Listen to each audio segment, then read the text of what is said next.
All right, all right, all right. It's a short intro, I know. I apologize. Ocker, what's going on, man? My computer's being a little cranky, so I'm going to jump in here. Hi. Happy Tuesday. Great to see you guys.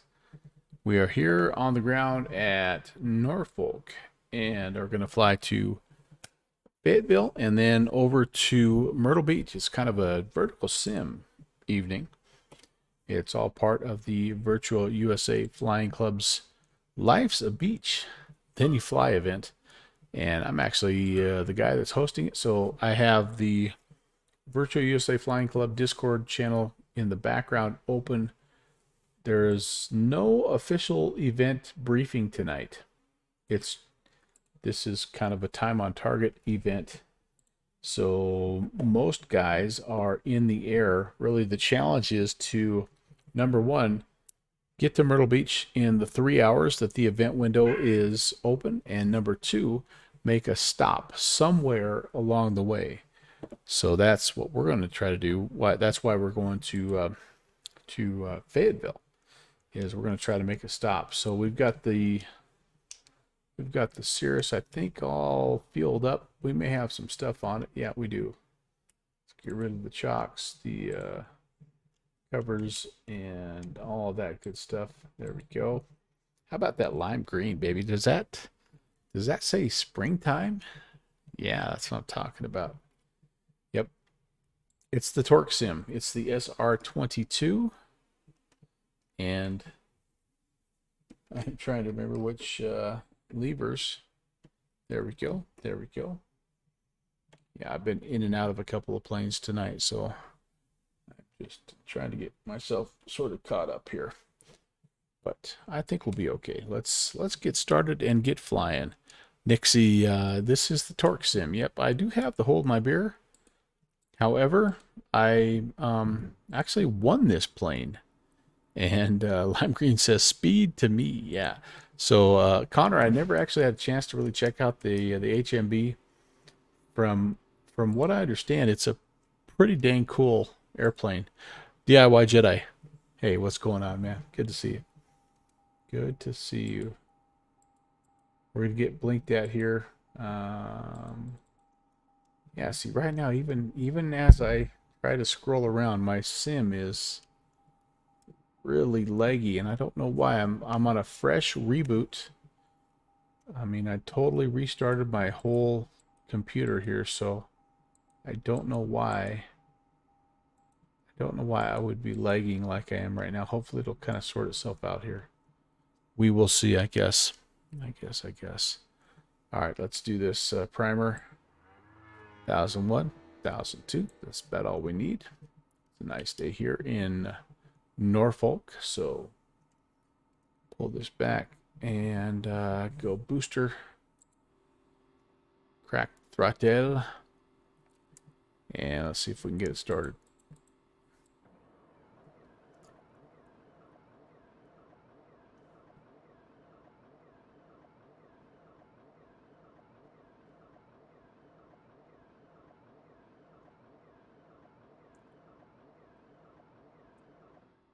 Yep, sometimes it does that. I may have flooded it. I don't know, maybe not. Let's see.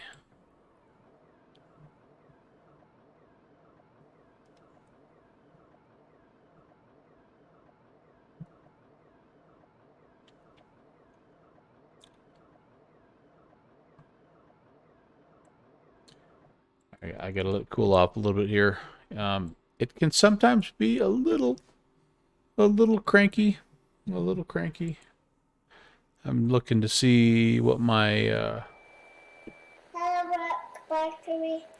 what my flooded engine procedure looks like here. I think I go mixture full lean, prop full forward.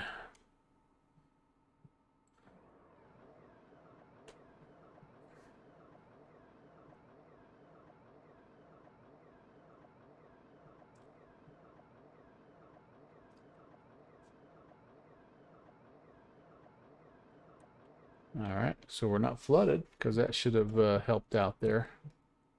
Let's do another primer. 1002. Okay. Fuel booster on now. And it's always an adventure to get this thing started. No doubt about it.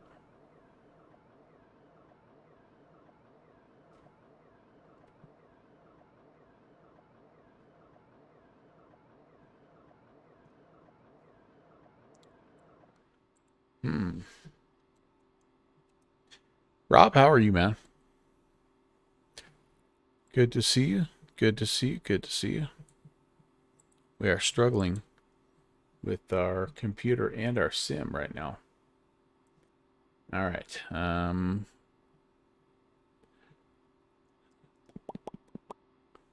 have cracked a little too much. I worry a little bit about flooding. It is very, very easy to flood this engine, and if that happens, then you're kind of in trouble. There she goes. All right. Whew, yeah, I just had the throttle open just a little too much there, apparently. All right, avionics can come on, nav, sorry, can come on, all that good stuff, and I believe you put the strobe on when you're on the ground here with this plane. Beautiful, beautiful. And we're going to watch. We need oil pressure and temperatures to come up. Pressure looks good. We need temps to come up a little bit. So we're going to go ahead and lean it out just a little. Try to warm it up. And we'll be on our way. We'll get our flight plan filed and all that good stuff. Hey, life's a beach, Fixie. What's going on, man? Good to see you. All right, I need to get altimeter, heading, all that good stuff. No departure tonight out of Norfolk. Well, there are a couple of departures, but they head a little different direction than we do. Oh, hey, we've got controllers here. Nice. Those guys came on here a little bit later. Awesome. So let me connect. Oh, I'm not connected yet. I got bumped off, unfortunately. And I should have a flight plan file. They said due. And we're due to push off here. Well, actually, I kind of had us heading out here in the next 5 minutes, but that's not quite going to happen. So, Norfolk is in...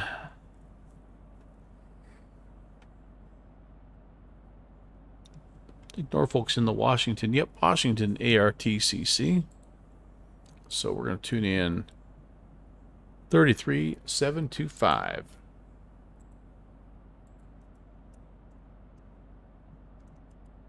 Get our clearance. Be on our way.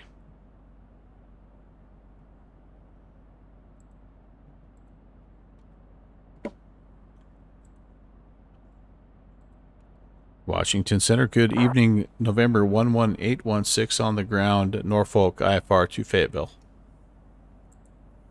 November 118616, where are you at? We're on the ground at Norfolk. Are you looking for IFR clearance? Affirm. Send request. Yep, but I went ahead and put in an IFR route clearance just because I didn't know how busy I was going to be with the chat from the Virtual USA Flying Club. I didn't know how busy I was going to be with the chat from the stream, so I thought for this first leg I would just put in an IFR request. All right, we've got a PDC. It looks like we've got, yep, cleared as filed. Altitude, we're going to maintain 5,000.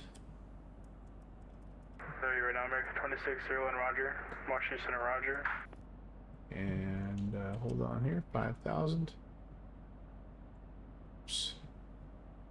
Find the click spot. There we go, 5,000.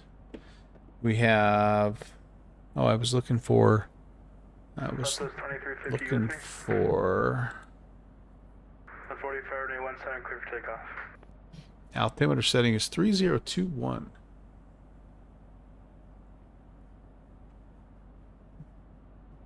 Well, I hope you guys have all had a very good Tuesday. It's fantastic to see you guys all here. Appreciate you stopping by. Winds are 040 at 25, gusting 34. Holy cow. I think that might exceed the limit of my little Cirrus here. 2242, runway 1 taxi via Kilo, Kilo 2, Juliet, cross runway 4. Yikes. What 11 o'clock, 11 knots, port in sight. trying to figure out which runway I'm going to depart from. All right, stand by here. Those 2809 runway 10 cleared for cleared visual approach into 10 clear to land. Just getting everything pulled up here on Navigraph charts, and we'll be planning. Let me show you what I'm doing here. All right, so here we go. We've got Norfolk. We've got the airport information, and parking. 1637 Cleveland Center offline at our service terminated. Frequency change to advisory. Down here, yep. So if winds are 040, kind of favoring something to the northeast if we could. So that looks like 050. So I'm anticipating that we will be given taxi clearance on Alpha to Juliet down here to 050, and we'll depart to the northeast. Then we'll make a Those 28 1225 left taxi via Tango Bravo 1. Sorry, Foxtrot Bravo 1. we will make a right-hand pattern, a right-hand downwind departure, and we'll head on a 237 heading. Taxi runway 5 left via All right, I think that's going to work. Foxtrot Bravo Nick, 1. how are you doing, sir? Turn on the AC, get some water, and take it easy, Rob. Oh, yeah, Rob, long day at work, first hot day of the year. Oh, yeah. As you get older, not feeling well, dehydrated and tired just watching. Well, hopefully I can provide you with a little bit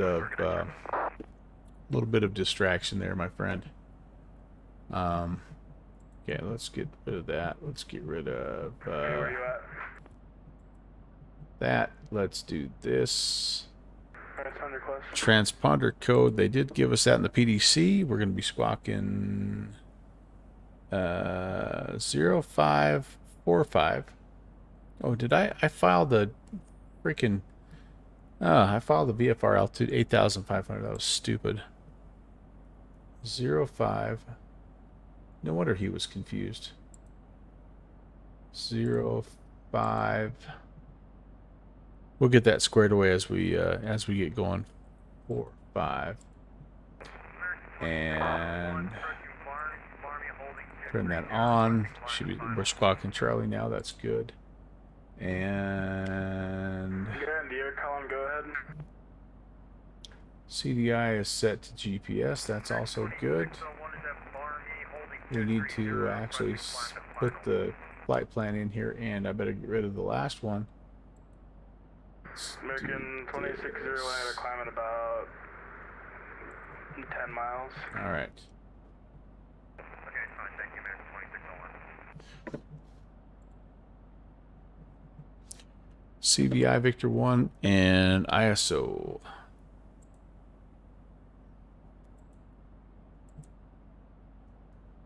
Flight 354, Cofield. 5 left taxi via Foxtrot Bravo 1.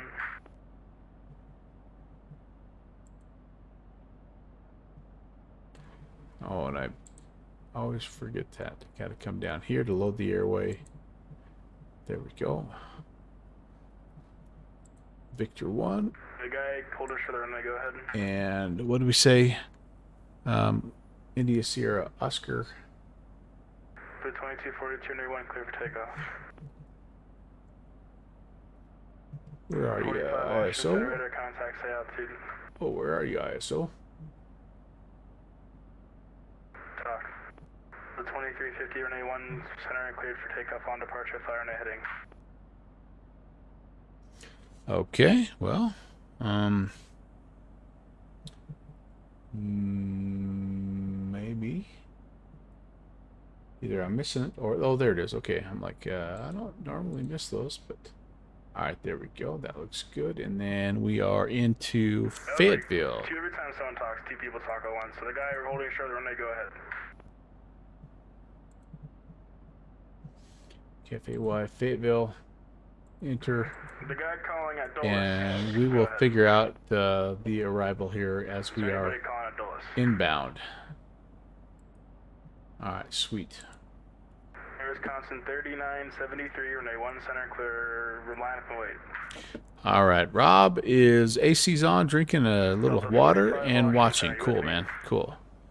And Nick should be up for his commercial check ride this week. Yeah, that's so awesome, dude. 8 on pylons. Give me a little trouble, but should be good next flight. Dude, go get him, Nick. That's so dang awesome. Pulling for you, man. That's way cool.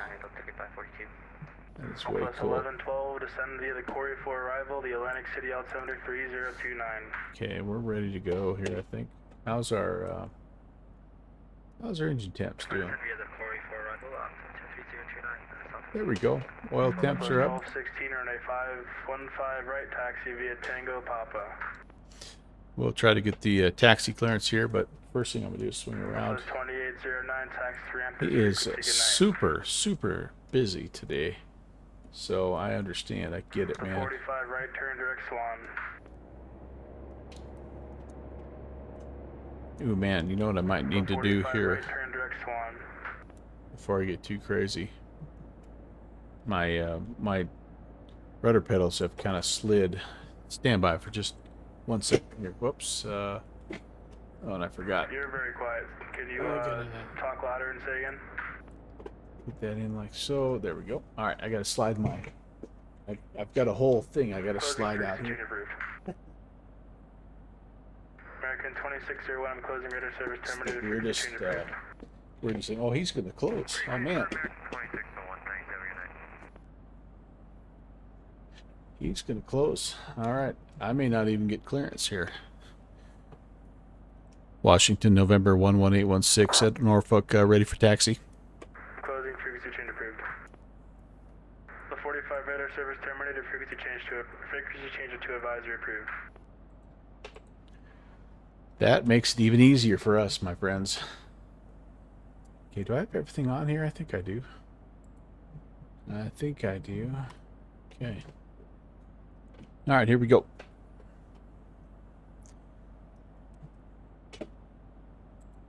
Release the brakes, and again, we're going to climb to 5,000 initially. Then we screwed up. We should have been 8,000, not 8,500. We are a little bit westbound, so we'll make that adjustment. And hey, Pentagon's here. Cool, man. Going to be really satisfying, Nick said, to pass both check rides. Yeah, no doubt about it, Nick. And what a cool thing. I mean, what an accomplishment, man. I mean, I hope that you take time to enjoy that and celebrate that.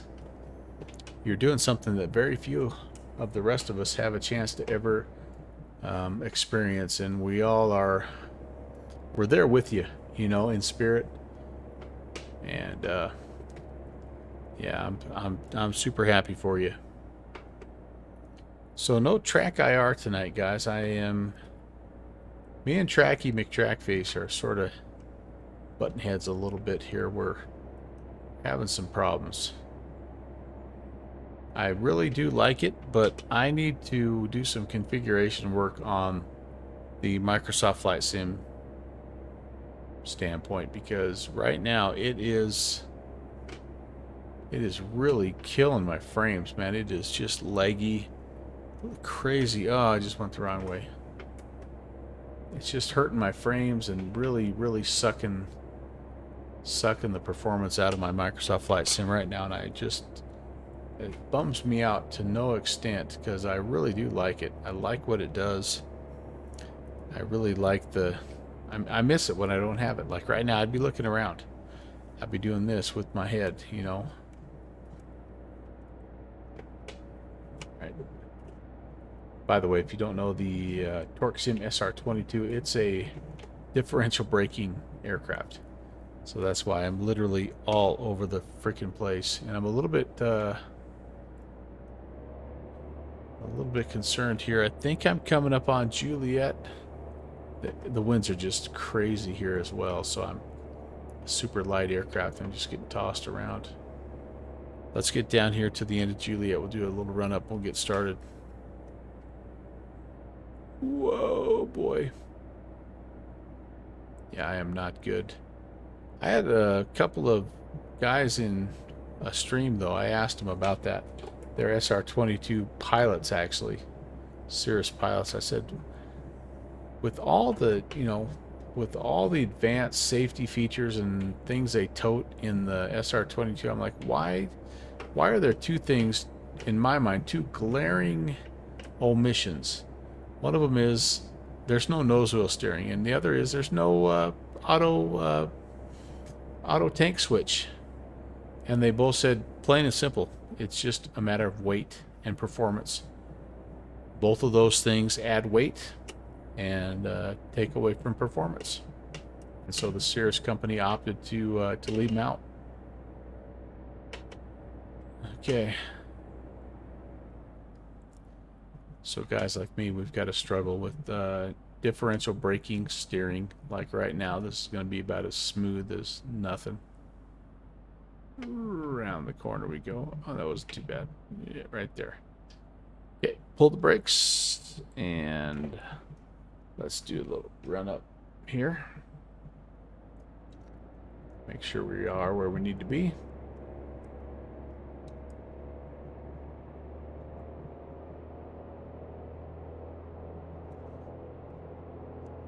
Cylinder heads are just a little chilly, to be honest with you.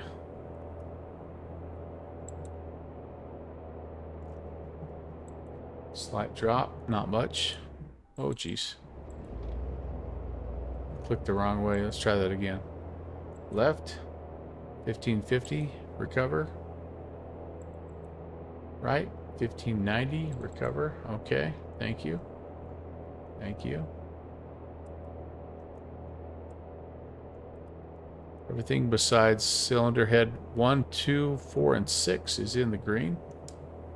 And I'm guessing we might need just a little bit of warm air. It's not too bad right now. Nick says differential braking, sometimes I have to use that in the Cessna to steer since you really don't get a lot of rudder authority in the 172. Yeah, exactly. And that's the nice thing here too is this is a light enough airplane that you do get a little bit of rudder authority just by spooling things up a little bit. Okay, let's test our flaps, make sure they're fully extended. Yep. And 1, 2, 3 fully retracted. Beautiful. Set flaps 1 for departure. We will make sure that both tanks are feeding the engine, so it's going to run. Sweet. And then I'm just going to do a little quick control check. Life is good. I think we're ready to go. Make a radio call and we'll be out of here. Norfolk traffic. Cirrus, November 11816, departing runway 5, left-hand downwind departure, Norfolk. Okay, guys. We want to be out of here at about a 237 heading. Again, we're cleared up to 5,000 initially, then on up to 8,000 for the duration of the flight. Hey, it's the Virtual USA Flying Club's Life's a Beach, Then You Fly event, hosted by yours truly. We're going to end up in Myrtle Beach. That's the plan. And the goal is to finish the flight. Start wherever you want. Finish the flight in 3 hours or less and make a stop along the way to pick up a friend. The whole idea is that you are taking a little midweek vacation. Final is clear, and I would say the runway is clear. Norfolk to Myrtle Beach. Yes, Norfolk to Fayetteville, North Carolina first, then Nicholas. Then we go to Myrtle Beach. All right, out we go. Looking for runway 5, hopefully. That's what we'll see. This will be a full power departure. If we don't have airspeed by the first turnoff, we'll go full stop. Anything after 75. We'll try to get to 1,000 feet, sort things out. We have 2 runways here, so we can come back on a left-hand turn. Airspeed's alive, and E1 VR. Just like that. Especially with the winds at 25 or whatever. Yeah, it doesn't take much to get going. Up, up, and away we go. Hold the runway heading here just for a minute. It's 400 feet. Bring the flaps up.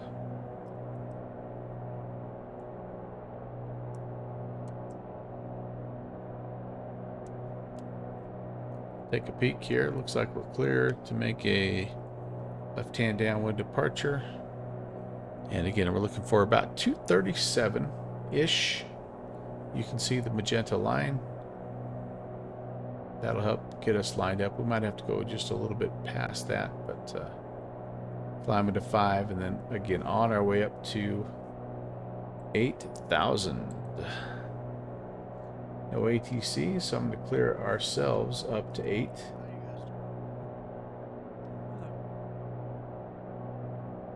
Might have somebody in the chat here that's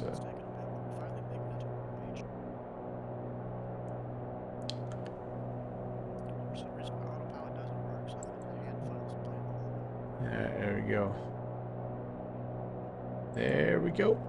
That should get us in the neighborhood. And we can update the heading bug. This is a fun plane to hand fly, but I think tonight we're going to do this. Heading, indicated airspeed, climb, and autopilot. We're just going to jump right in. And again, I need to check the chat, and I also need to check the Virtual USA Flying Club Discord channel just to make sure that I'm not missing anybody. And the other thing that I did not do, which is bad on my part, is caps available. And then let's do this. Noise canceling headphones. Ah, much better, much better. Okay, there we go. There we go. Let me get caught up on the chat here. And, all right, let's see.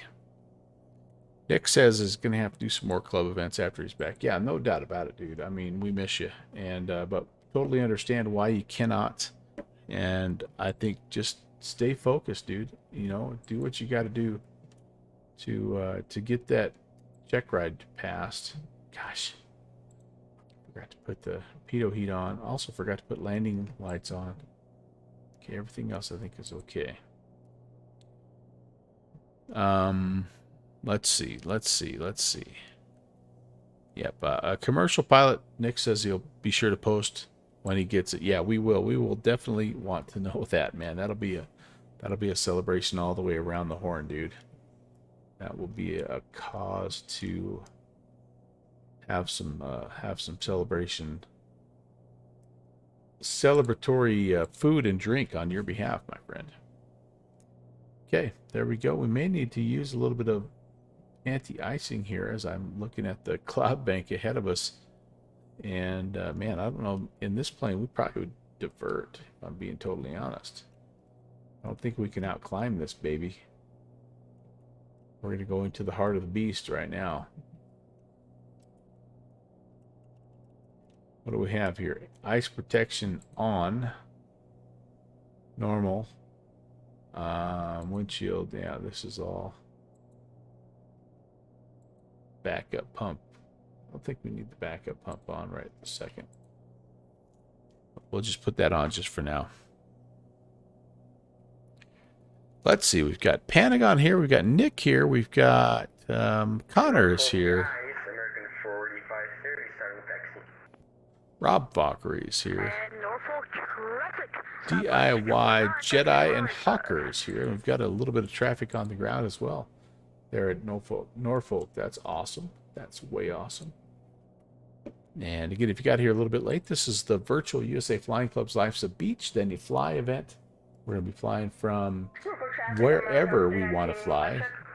We're going to be making one stop along the way, and then we're going to hit Myrtle Beach. And we need to get there in the next 2.5 hours, essentially. Have me.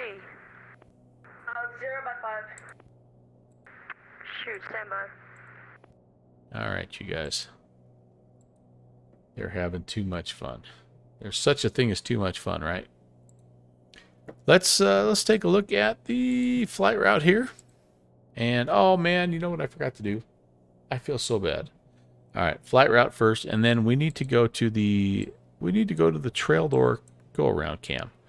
So we have, this is low route deal. We're going to come off of Norfolk here, and we're going to go to Caulfield, then down to Kingston, then all the way over to Fayetteville. Fayetteville right now is reporting 0408, so not too bad. Green dot day. Looks like they've got altimeter of 3015, and okay, so landing kind of eastbound at Fayetteville to the northeast. So runway 4 is what we'll look for, and I think we have an ILS. Yeah. We've got an ILS runway 4 that we can shoot, so that's cool. All right, let's do it. It's kind of after the fact here, but we do have a new feature on the Melvin Leroy channel, the Go Around Cam, and tonight is sponsored by Trail Door. So welcome. You see the behind the scenes kind of action. Although there's not much action right now because we're in autopilot mode at this point in time.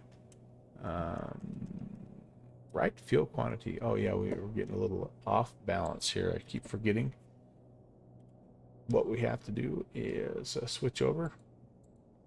You can see not too bad, but a little bit low. I think every 10 minutes or so probably is what we need. But anyway, we're at 8,000. We're doing well. It's time to lean out. And let's do that here. Let's put the assist on. And we are at 22 or 2550. We're going to go ahead and just start leaning. You can see EGT's coming up. Lean. I should show you all this. So we're just kind of leaning back on the mixture / condition lever. And pretty soon here, it'll get to peak. And then we want to go 50 to 75, rich of peak. But the first thing we need to do is we need to find the peak value. And that's just about right there, I think. Yeah, right there. All right, very good. Fiber. We'll be holding for just a minute or so on the active runway, so just traffic, please be aware. Fiber. Is that Slant Alpha's buddy? There we go. Yeah, we got a late guy. So somewhere right in there is Richie Peak, and that's going to give us a nice steady, yeah, about 17 gallons per hour, which is pretty good. Still good manifold pressure, good power, 74% power, and probably about 170 true airspeed. Yeah, 173. Ooh, and with a 30 knot tailwind. Holy moly! And we're cooking with straight up butter on tonight's flight, guys. Wow. That'll be good. After takeoff checklist, let's just make sure that we have everything taken care of. You know, one thing we don't have taken care of is this. We can turn the fuel pump off. Let's go ahead. Fuel pump is off. Flaps are up. Mixture is leaned as required.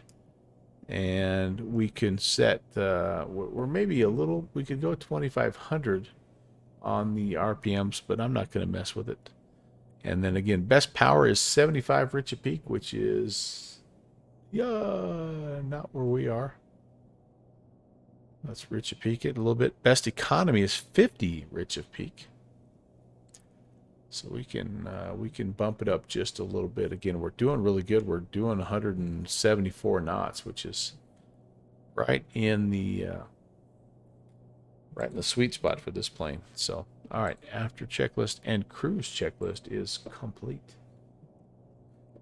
Hop over here and make sure that we're following the flight plan. We are indeed. We're heading toward CVI.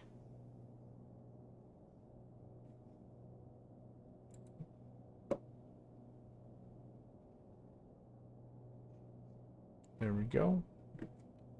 Looking good. Looking good. All right.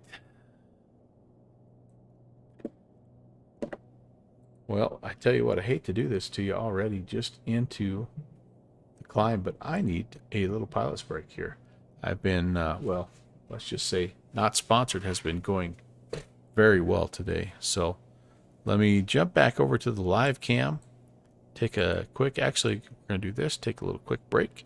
What book are we reading today here? Oh, we got to read this book. All right, I'll be right back, you guys.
Very good reading there. If you ever have the chance to pick that up, that's go to Barnes and Noble, I think, and just do a search for Arcune.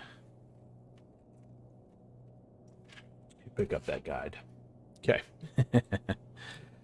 All right. Well, away we go. We're just about to make a turn here. We're almost to CVI. We're going to be turning just a little bit more directly to the south. Trying to just peek. Actually, no, I take that back. This is going to be, no. Yeah, Clofield, we're coming in at about a 235 heading. We'll be out of here on 218 heading. That's going to be a 69-mile leg down to Kingston. This leg, by the way, only just a little bit under an hour. Shoozy, my friend. Susie! Happy Tuesday, Kevin. Great to see you. Thanks for stopping by, man. I hope you're doing well. Hope you're having an awesome Tuesday. And, yeah, good to have you. Hopefully you're in the air somewhere, the virtual skies, and flying something fun.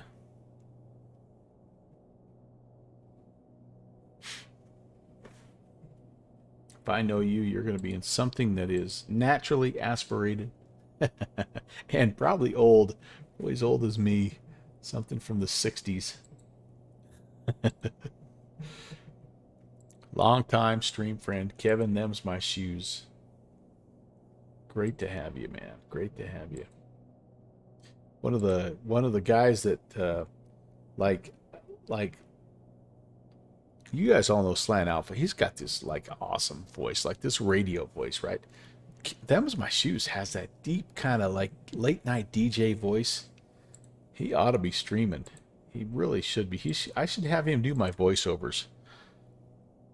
If I was smart, I would do that. Watching the Nats at the moment and me. Well, hopefully the Nats are doing good. Unless they're playing the Rockies, which in that case, go Rocks. I think the Rockies are in Atlanta. No, they're in... they're on the road. They got beat last night. Giants, San Fran. Yeah, the Giants beat them. The Giants got them, those suckers. Yeah, 8-5. Yeah, and that's after losing 2 out of 3 at Arizona. I mean, come on. Come on. Oh, well. They're still playing pretty well. They're still playing pretty well. Nick's watching the Sox and the Braves. Yeah, nice, nice. It's a great time of year. Love going to Major League Baseball games. It's my favorite pro sport. And I've never gone to a hockey game. That's hockey and like some kind of a professional soccer. Never went to those. Those are my two pro sports I've never went to. But of the ones I've went to, NBA, NHL, Major League Baseball, baseball is by far and away my most enjoyable. I just like the pace. I like the ballpark. I like just the whole vibe, man. Yeah. 2-0 Nats, top 6. Very good, very good. And that's pretty good. The Mets are good this year. New York's playing well. They've got a good team. All right, here's Cloverfield or whatever. We're going to be making that turn a little bit more to the south. And we're just right on the edge. Right on the edge. And we have, I mean, the outside air temp is -1. So we're right on the edge of icing.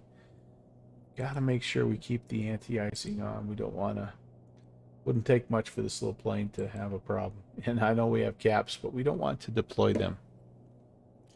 We've done a lot of crazy things on stream, but that's not one that I want to do if we can help it. All right, so the question, the million dollar question. I can't talk tonight. I am so tired. I can't even tell you how tired I am. The $1 million question is, who grabbed the PMDG 737? I mean, come on. Let's be honest. Who got it? Who went out and got it? By show of hands in the chat, who got it?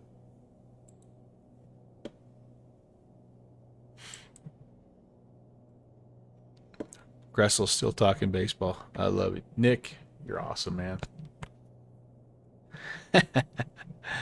Nick also picked up that 7.3. Yeah.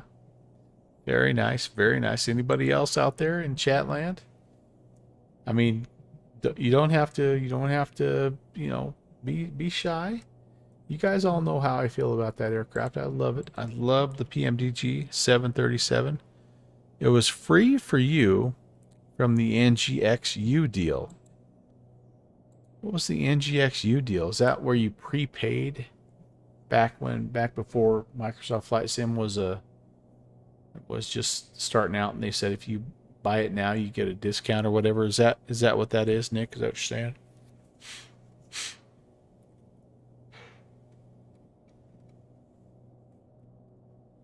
I'm a huge fan of the plane. Okay, cool. Well, I'm glad that they were able to honor that, because I know there was a lot of people that prepaid for it in the hopes that it would be available and they'd get a little bit of a deal. And then for a while it looked like maybe they weren't going to be able to pull it off, and then they turn around and they were able to kick it out. So that's awesome.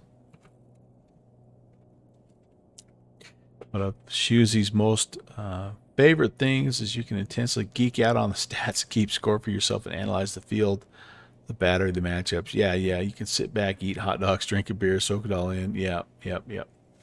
For the longest time, Kevin, I went to the ballpark with a scorebook and I kept score myself. And when I was going to college and living in Cheyenne, Wyoming, which is down the southeast corner of Wyoming at the time, is when Colorado, when they finally got their baseball team, they expanded. And I remember we went a lot, because it was only, from where we lived, it was only an hour or so down to Denver. And so we went a lot.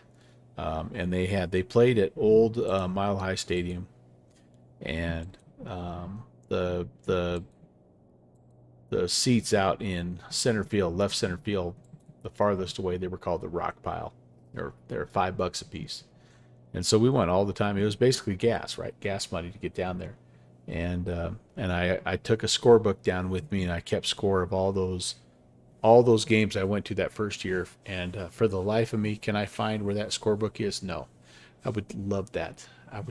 So anyway, I don't have that, but my next, I guess the next thing I'm going to do is when I start going with my grandson, I'm going to start scorekeeping, and then I'm going to pass that book down to him, because I love, I don't know why, but keeping score in baseball is just one of the most like Zen-like things. And And yeah, Shuzi, you're exactly right, man. You can be working the numbers and the matchups and looking at, all that stuff in between pitches, and then at the same time you can be like, okay, brain, hang on for a second. I need to take another bite of nachos.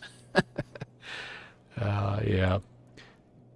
So yeah, Nick, I mean, it's so awesome, right? I mean, it's like the dumbest thing, but it's still really cool. So yeah, even though I screwed up, I was gonna keep my scorebook and hand it down to one of my kids, and in the 10 moves that I made between then and now, I lost it somewhere. It's probably in a box somewhere, and they'll find it after I'm long gone. But the next best thing I can do, I guess, is to start taking one for the times I take my grandson. Hopefully, there'll be many of those. 93, that sounds about right, Kevin. Yep. I was just like either just finishing college or just had graduated and got my first job. And again, I was right down there in Cheyenne, which is just north of Denver. So we went. It was cheap entertainment, and we went a lot. I'd call it more nerdy than, yeah, but nothing wrong with it. Yeah, and I actually caught a batting practice home run.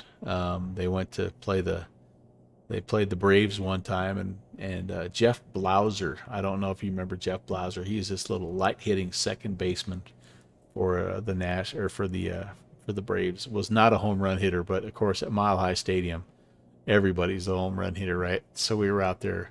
We would get there early because, I mean, the rock pile, left center field, that was home run alley, right? And so it was just like it was like a war zone out there. You were getting like if there were 50 pregame batting practice pitches, like 40 of them were going out. So you had a good chance of getting a Major League Baseball. Sure enough, one day I got one off the glove or off the bat of Jeff Blauser. I still have the baseball somewhere. See if I can find it. Stand by.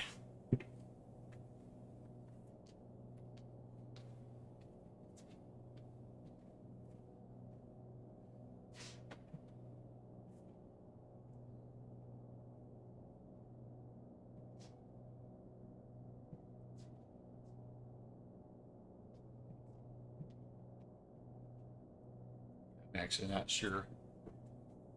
I'm not sure where it ended up. I mean, it's not super valuable. It's a batting practice home run, but still to this day, it's the only baseball I've ever caught at a Major League Baseball stadium. So I felt pretty good. Yeah, the ball carrier, so just a little bit there. And then they started putting. Well, first of all, they built Coors Field, which is a little bit bigger, and then they started putting the baseballs in a humidor, which kind of deadened them a little bit. And so now it's still a hitter's park, but it's a little bit less of a hitter's park. The other thing they did, no, a lot of people don't realize, but they actually turned the ballpark around. So the way it was oriented when they played at Mile High Stadium, the wind was always blowing out to left field. And well, really the wind was blowing out really the whole time because the wind tended to come out of the west. And now at Coors Field, home plate actually faces the west, so you're always hitting kind of into the wind. So they've done everything they could to make it less of a home run hitter's paradise, I guess.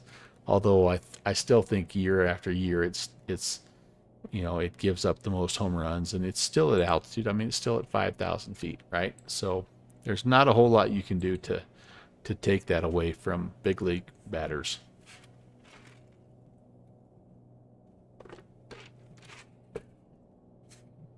All right, let's take a quick look here at Valanta. And yeah, doggone it, we lost our ATC, which is too bad because I was going to take it. So here we're going to Fayetteville. So as you can see, we're going to make a little bit of a right-hand turn, head into Fayetteville, and then it's just a quick little hippity hop down to Myrtle Beach. We should be able to make it. We're just a little shy of an hour right now. We should be able to make it in that 3-hour time limit. And I would imagine here that some of these guys are Virtual USA Flying Clubbers, and I may not have them as part of my friends list here, but yeah, that guy's going the wrong way. He looks to me like he's in a Piper 28 Alpha. That's the Warrior, right? Yeah, I'm sure there's plenty of guys that are out there flying. Anyway, hopefully they are, and hopefully whoever's out there flying has some fun. So 737 wise, kind of back to that. I mean, people that have it, what are your opinions of it? How does it stack up, I guess, with other 737s? I know the direct comparison there that makes sense is the one that was available back in P3D days. What do you think? How does it compare? And obviously then, how does it compare to other sort of higher end add-ons in Microsoft Flight Sim? Is this kind of what they've been missing in Fussy Pants? Nick, I know you're one guy that has it. Have you had a chance to get up, fly a little bit? Yeah, Shoozy, that's exactly right. Actually, I planned my route sort of specifically for that, and I went out and even picked up Myrtle Beach in X-Plane just for you guys. So you're welcome. I hadn't picked up Myrtle Beach. I still don't have. I also need to get. I need to get Syracuse from Vertical Sim. But I know what I was going to show you guys. Well, Nick is answering my question. Oh, he has not been in it just yet. All right. Well, I'm gonna do this here, guys. Make sure that you go check this out. Don't ask me how I know this, but oh no, never mind. Hold that thought, guys. Never mind. So I went on this morning. I was looking for Miami International for Microsoft Flight Sim, and I went on to Latin VFR, and they had a sale going on. Shoot, that's a bummer. The sale was basically 50% off every airport that they cover. So I was like, oh, holy moly, and picked up a couple here and there. Some bigger airports for Fussy Pants. Well, never. So that's not such a great find after all. I guess I got lucky with that. Nick says, I definitely intend to try it out though, just to see how it compares to the Zebo. Yeah, for sure. I'm interested to hear what you guys think about it, for sure. I've seen a fair amount of folks that have been flying it, and it does seem like, for the most part, it's been very well received. I know that there's been some people that have, it's kind of funny, the more expertise you have in the particular airplane, obviously the more critical you can be of it. But for the most part, I've heard very positive things about it, and people are definitely enjoying it. And it was, geez, I mean, pretty well received. I mean, they brought their servers down. The servers were set up to handle a pretty big initial push, they thought, but it was even too much for that. So that's pretty cool to see. And I ended up just kind of having almost more fun just listening to the chatter, which is sort of what I always do with new releases. They follow kind of a familiar pattern, right? There's hype beforehand. Everybody thinks it gets advertised and it's going to be coming up soon, and so everybody's excited already. Then there's the pre-release hype, when you get that article on Threshold where they say, hey, it's imminent, it's about to happen, right? So you have hype, you have pre-hype, then you have, we're going to give it to You know, a few different people were going to pre-release it and let you see people fly it, and that was, you know, that was kind of fun. And then you finally get that date, and that's when it's kind of like, perfect, yes, let's do this, let's do this. I actually think PMDG handled all of that very, very well. They came out with, I mean, there was the hype, the pre-release hype. Then they started at kind of at the same time as they released it. They pre-released it to people. They said, "Hey, look, it's going to be out probably next weekend." And so everybody sort of had that window, and they could all just kind of like focus on that instead of just not knowing, which is the worst if you're a developer and you just say, oh, it's almost out. You know, sorry that I'm going to give it to these 10 guys and they're going to get to fly it and have fun, but you don't know when it's going to come out. But it's soon. Trust me, trust me, trust me. That's the worst. That's the worst. They didn't do that. They said, hey, it's coming out next weekend. And they ended up being just a little bit off of that. They, you know, they had to come out on Monday instead of the weekend, which, whatever. I mean, that's, they communicated that, right? The guy came out, Randonzo or whatever his name is, came out and said, look, not quite ready Monday at 1700 Zulu or whatever he said. And then, then they had to crash. The computers crashed, the servers crashed. But again, I think what they did a really good job of is they communicated throughout the whole process. Hey, here's what happened. Here's why the servers went down. Here's what we're doing about it.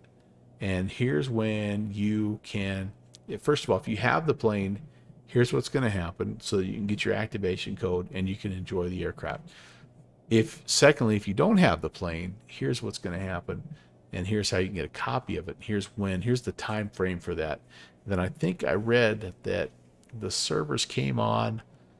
It was like about 4 a.m. or 5 a.m. Zulu time, which is not horrible. It's like midnight, 11 o'clock midnight my time. And from what I have heard, like pretty much everybody who wanted to get it and had already ordered it or wanted to order it after the fact, like they were able to get it. So hats off to PMDG, and I'm not seeing anything major. You know, I'm sure there's going to be some issues here and there, but I'm not seeing anything major.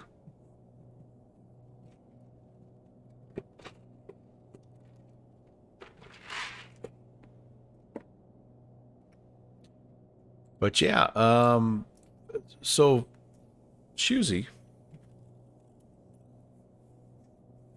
speaking of vertical sim, let me go to vertical sim. And speaking of scenery price sales, I did see this as well. Hopefully, I'm not going to lead you down the wrong road here, but if you go to vertical sim and you jump over to well, either MSFS or X-Plane, you're going to see there's a few of his sceneries that are on sale as well here. So this is Microsoft Flight Sim Myrtle Beach, which just came out, $13. So it's not on sale, but I mean $13, right? Sarasota 12, Fayetteville 10, you know, and some of these are on sale. I mean, look, you can pick up, you can go in here with $40 and get every single scenery that he's done, and they're good. I mean, guys, they're good. I don't think I have any of his Microsoft Flight Sim stuff just yet, just because I've been more focused kind of on the X-Plane side of things, but similar similar results with X-Plane. Yeah, this is where we're going. And the X-Plane one that I got looks very similar here as well.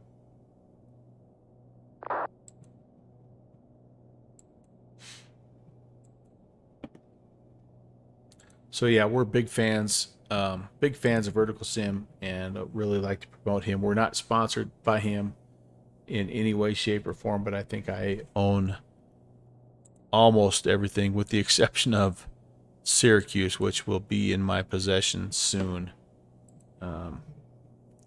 Very, very good airports at very good price points. The only one I've ever had any problems with has been Baltimore. And the updated Baltimore is, for whatever reason, it's just a bit leggy for me. Really stuttery. So he's aware, apparently, of what the issue is and working on a fix for that.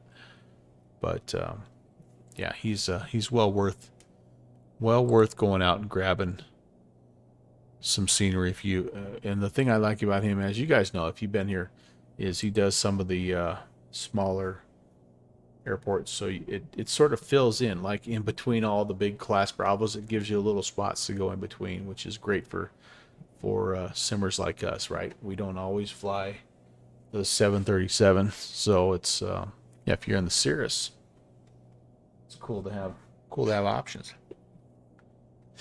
All right, there we go. Our final turn here, 70 miles on this leg.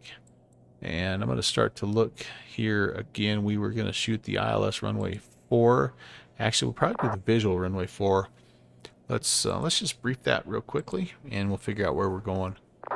So you can see here, if we were going to shoot the ILS 4, we would want to be at a 2,300 feet. It's a back course approach here, and we're going to come out here and enter the hold for a minute and then come back into the localizer 110.5 again. We will not do that most likely.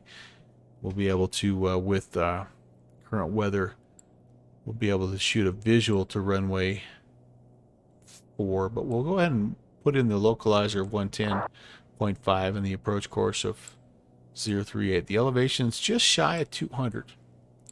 And then if we go missed, we're going to climb to 1,100. You can see here we make a right-hand turn off of that Fayetteville VOR. We hit this 131 outbound radial, and we come out here to the Gans intersection, and that's where we hold the Gans. FAY is 14.6.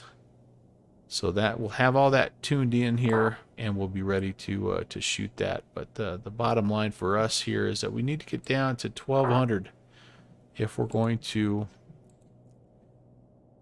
actually shoot the visual. So if we're at 8,000 right now, we need to lose, 7,000, not quite, 6,500. So that's 6 times 3 is 18. So 20, 25-ish miles out is when we will shoot that approach. So as you can see right now, we're 63 miles out. We'll just kind of keep an eye on that, and that's when we're going to start to head down. Clear skies. Yep, good for the visual. That's right, Nick. Much prefer to have that visual in there if we can. So for us, though, let's see. We're still going to set this as a backup. And what I say, 110.5? I think I may have it. Oh, you know what I can do is this. Let's do this. Let's go to procedures. Let's go to select arrival, and yes, Fayetteville. Whoops. Oh gosh, not arrival. My apologies. Approach is what I need. There is no arrival into Fayetteville. ILS 4, there it is. We're going to enter that, and yeah, we're going to give ourselves vectors, and then from what we saw here on the chart, the minimums are 200 barrel, and then India Golf Romeo Alpha. That is here we go again. Just I'm not making it up here. There it is. IGRA 110.5. We'll tune that, and oh man, hold on. Oh yeah, there we go. ILS 200 is the decision height. So we're going to just load that, and that'll be ready to go. And that puts does it? Should put 110.5 in the nav here. It didn't. Okay. Son of a gun. All right. Well, we'll do it ourselves here. 110.5. We'll switch that over now. That's the active frequency. Okay, that'll work here. That'll work. All right. And again, we're waiting for at about 25. So about 20 miles, we'll start that descent. And we'll be ready to go. Boy, we got a lot of text traffic right now on the comms, it sounds like.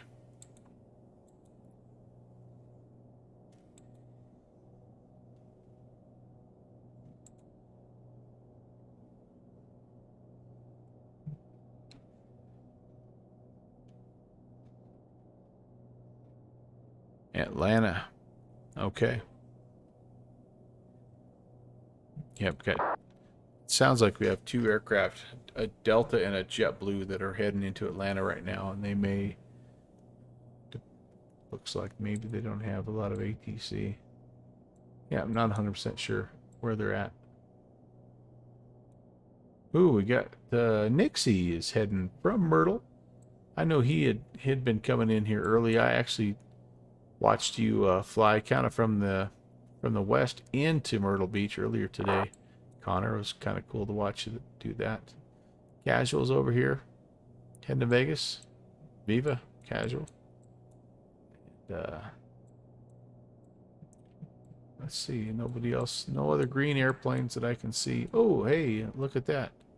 New Zealand and South Pacific Oceanic is online. Cool. A little bit of Australia as well.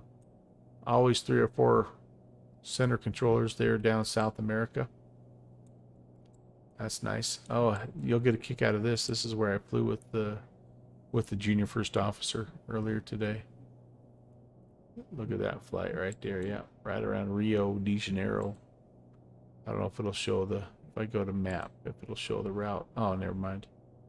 We cruised around Christ the Redeemer and just kind of went, saw some soccer stadiums and all that good stuff. It's a lot of fun. He is now old enough and tall enough, I guess, more importantly, that he can reach the rudder pedals, so he can stand right here and grab the yoke, and then his feet are on the rudder pedals, so he can, like, for the first time, he can really control the plane. And we had a couple of flights while he was here this week. It was really fun. He did a really good job. I was impressed.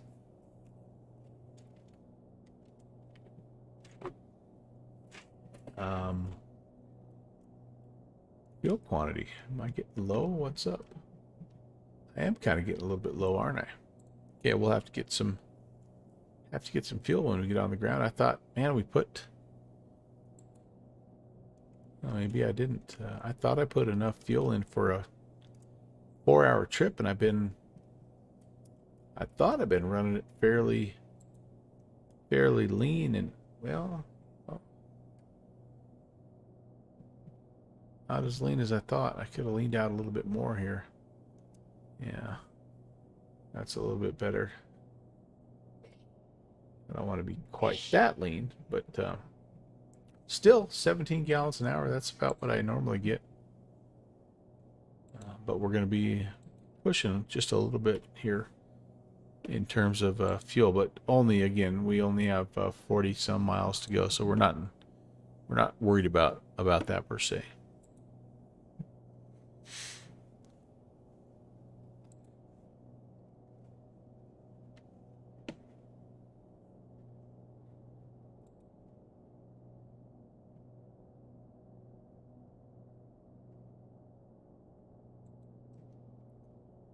Oh, you know what I forgot to do?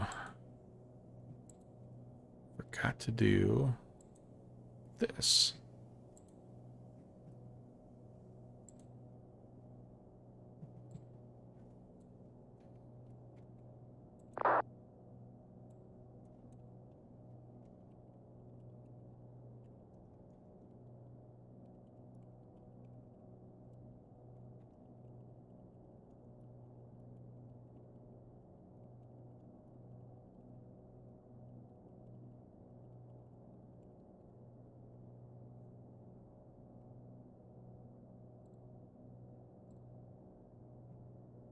Whoops. Sorry about that, guys.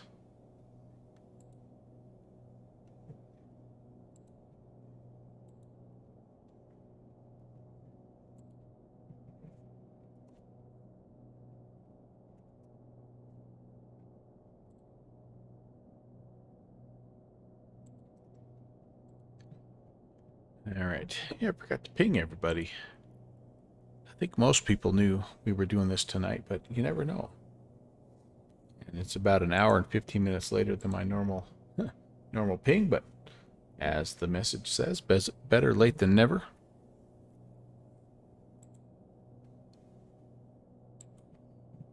It would appear that I'm tired too. Guess flying is mentally draining. Yeah. Dude, I don't even argue that, man. I'm so brain dead right now. It's not even funny. It's we had my grandson home for 5 or 6 days, which is awesome. I love it. But man, I tell you what, between him and the puppies at my house, it's like no sleep till Brooklyn, and I'm just running off a total diet Dr. Pepper right now. And so you feel awake, but like mentally, like not all the synapses are firing. So you make dumb mistakes, like you forget to send out your your notification ping, or you forget to turn off the landing lights or whatever. I'm surprised. Forget to turn on the pitot heat, whatever. Yeah. Anyway, but still, fantastic way to wind down the day, no doubt about that. And always great to hang out with the Virtual USA Flying Club guys. Okay, what? I think I'm getting close to where I want to start the descent here. Yeah, about another 10 miles. And we'll be heading down to, I'm going to say 1,500 feet. Actually, 17 would be the fly over altitude. So I actually think we'll just go down to 12. We're going to be jumping in. We're going to be shooting the visual runway 4. We're going to be entering a right-hand traffic pattern. So let's set that up. Yeah, sleep is a real thing, right, Nick? I mean, it's like you can sort of skimp a little bit for a day or two, but after like a week, you start to develop eye tics and forget things. And hey, there's the link, by the way. If you're here in the chat, you're lurking away and are interested in what the heck all this Virtual USA Flying Club stuff is all about, there's the link to connect with us.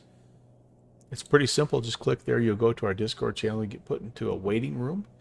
All you have to have is a valid VATSIM ID and be in good standing. And then one of our administrators will connect with you there, usually within an hour or so. Like right now during a club event, that might take a little bit longer, but like we have admin that are monitoring that pretty much 24/7, and they'll get you hooked up. They'll get you in. You'll get a tail number, whatever you want to choose is your tail number, and yeah, then you'll just connect with the fantastic general aviation community. We organize ourselves as a club 3 to 4 events every month. And so if you are just looking for ideas of places to fly, or you like the idea of flying with others in a group situation, we're a great group. I personally, and I'm a little biased, I think we're the best virtual aviation club on VATSIM right now. We're partnered with VATSIM. And so, we actually do have several events that we coordinate with controllers, and that's a lot of fun as well. So anyway, that's who we are. That's what we do. We would love to have you. We'd love to have you as a part of the group. Okay, vertical speed is engaged, and then we're going to go ahead and just kind of control the power. We could have done an IAS approach, which is maybe the better choice, but I'm going to go ahead and just be a little bit more concerned about the vertical speed right now. The goal is to kind of get to Fayetteville at 1,200, and then we will jump in that right-hand traffic pattern. I'm going to go ahead and spin this around runway 4. Let's just give ourselves a little bit of a visual here. I mean, we're close to being visual, or we're close to being on the right-hand downwind already, because we're kind of coming in from that northeast. But you know, anyway, that's where we're at. I could maybe make a call here as well. I'll wait till we're a little closer. I think 20 miles is a pretty good distance to start talking to Unicom there for Fayetteville. Yeah, it's stop number 1. We're going to be going Fayetteville down to Myrtle Beach, which is our final overall goal destination. And we're an hour and 17 minutes in. We have an hour and 45 left to get there. And our second leg is just about the same as our first leg. It's right about an hour. So we should be perfect. And looking forward to getting down there to Myrtle Beach and hearing a bunch of the Virtual USA Flying Club guys on the comms and having some traffic down there. It doesn't look like we're going to have any ATC, but that's okay. That's not a deal breaker for us. We're kind of used to working without ATC. And man, I tell you what, it's a green dot day here, but I need to get down underneath the soup here before I feel comfortable shooting this visual. I do have the ILS dialed in case we need to go an instrument approach. Oh, there we go. I think we're out of it. At Fayetteville traffic, Cirrus, November 11816 is 18 miles to the east of the field, descending through 5,000. Inbound runway 4, Fayetteville traffic. That's more like it. It is going to be windy, though. That's the part that's going to be tough for us in this Cirrus. Winds are 0 for 0 to 11, gusting 19. So 10 miles, though, visibility, and clear conditions once we get down there. Altimeter, again, is 3017. Let's go ahead and we'll update that. There we go. Altimeter, or the altitude 1200 is selected. We're descending 1,000 feet per minute. Let's see here. Cabin heat, defrost, all of those things are on. Fuel system is checked. Again, we're low on fuel. We know that already, but we're fairly balanced. We're burning off the left-hand tank right now. So, oh gosh, I keep clicking that thing. Yep, we need to be burning off that left-hand tank. Sorry, we were not. Mixture's where it needs to be. Yep, and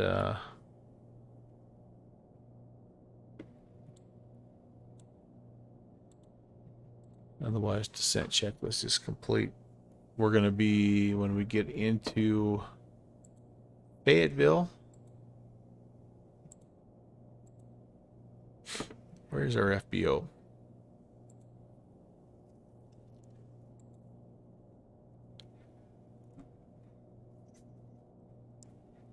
Right-hand turn off of, I'm sorry, left-hand turn off of runway 4. Yeah, so we'll be coming in this right-hand pattern, runway 4, and probably Delta will be where we exit, if not Charlie. Come back down here on Alpha, and the FBO is just right here, this kind of this northern cluster of buildings there. So that's what we're going to be looking for. Beautiful, beautiful. So, yep, 10 miles to go and about, 1,200 feet. We should be just right. Trail door, hey man, good to see you. Hey, oh, speaking of which, it's time. It's just about that time for the trail door go around cam. Heading to Fayetteville right now, and then we're gonna go down to Myrtle Beach. Yeah. So good to see you. We're overspeeding just slightly. Just a bit. Yeah. Trail door, it's a part of the Virtual USA Flying Club's Life's a Beach event. And we're taking this little mid-week vacation, so to speak. It is going to be windy, Nick. It is going to be windy. Sporty. That's right, Trailder. I forgot you're a Myrtle Beach guy. We're coming your way, man. So if you don't mind, have Maybe have the wife put a cup of coffee on or something, some pie or something. You know, it's nothing major. Just a little something something. You know, all the best buffets. Yep, they're gusty down here too, Nick. So that's another part of it. 3 Golden Corrals in the area. Sweet, sweet. Oh, that's when you were coming in to land. Yeah, right now I'm showing. What am I showing? I'm showing 0.0 to 11, gusting 19. So similar, although the winds are gusting. So yeah, we need to get down to 120 is flaps range. So we're gonna level off here, and I should be seeing the airport at some point in time. We're right there, 3 miles away. So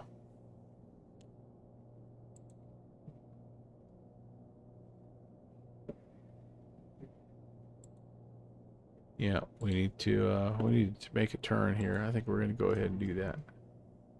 In fact, I think we're gonna do this. Let's come off autopilot. Let's fly this thing ourselves. Fayetteville traffic, Cirrus 11816, right downwind runway 4, Fayetteville. I saw the field. We're gonna make our turn. We're gonna just bring the power back ever so slightly. Trim, trim, trim. There comes the power. There's our field. We're just about a beam midfield. Whoa, hey, hello. It is sporty, as they say. There's 120, first notch of flaps coming out. And pitching up to, they're bubbling just a little bit because of that. We're going to start our descent. The anti-ice can't come off right now. There's no doubt about that. And the fuel keeps beeping at us. It's not happy with us. Not happy at all.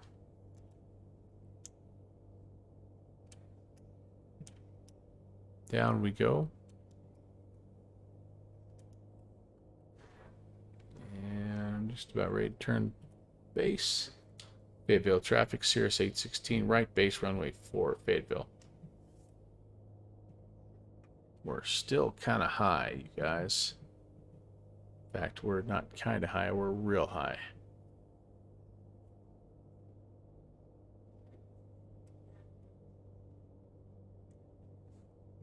Boy, that wind is really pushing us down, farther downwind than we maybe needed to go, but that's part of the deal.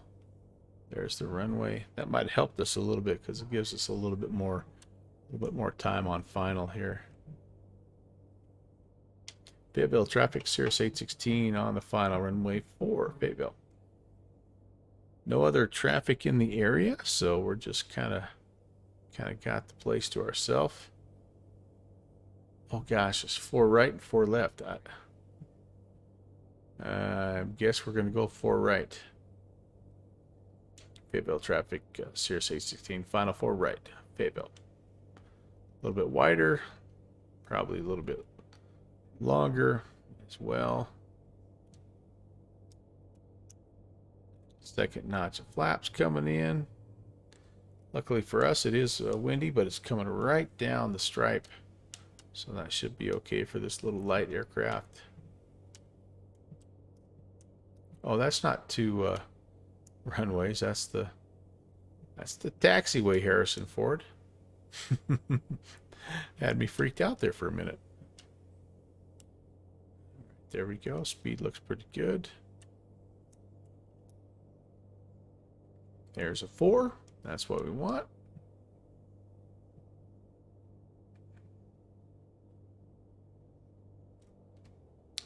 Getting shoved a little bit. Ooh. That was a clunky one. Not gonna lie, that was a clunky one for this plane. Not gonna quite make that one, but we were thinking that's Foxtrot.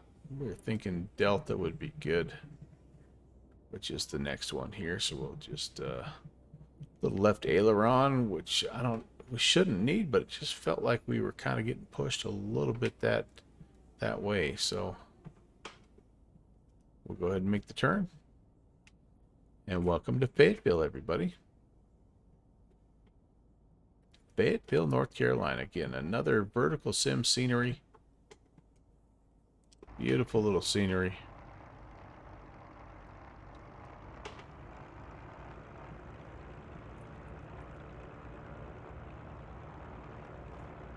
You can see by the outside view Traffic, US Air 4391 visual, runway 4. just how bad I am at differential braking.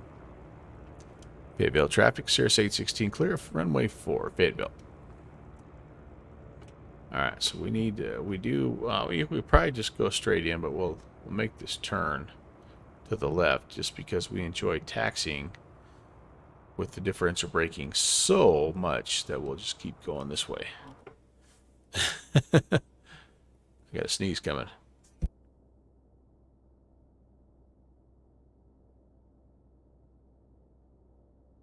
Ooh, a double.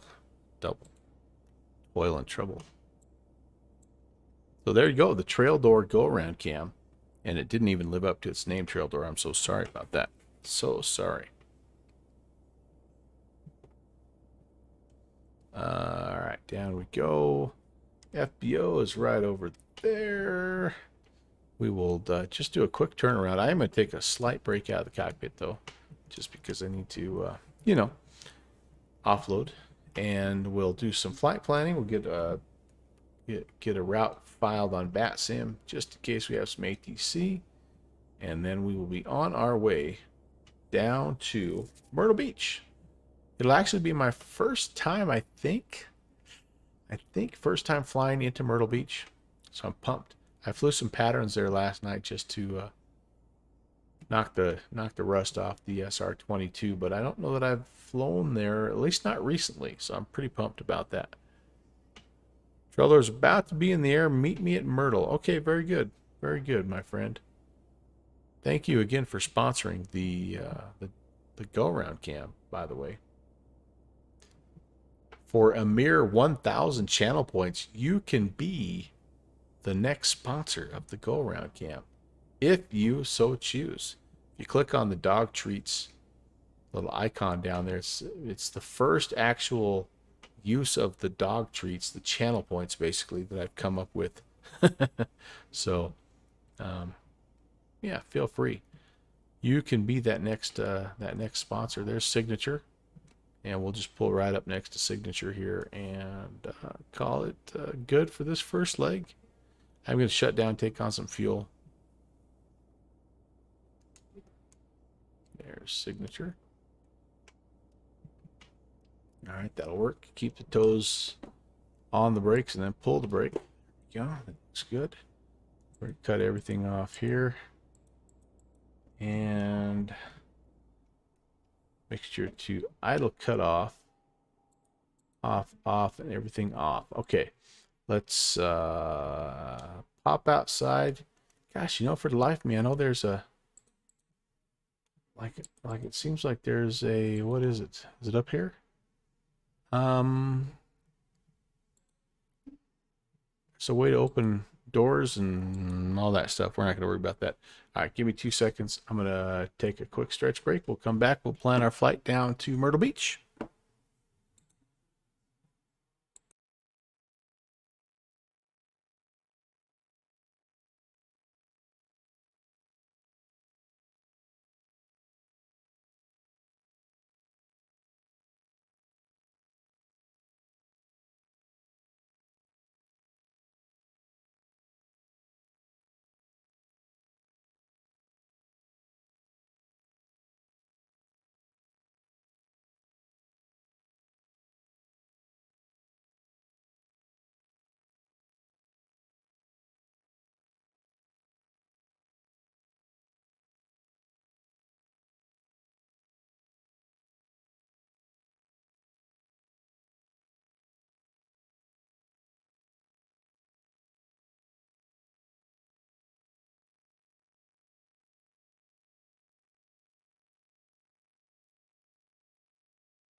And I missed Traildor's flight plan there. He said he's coming down from Hotel Yankee Whiskey Convoy in a helo. Very good, very good.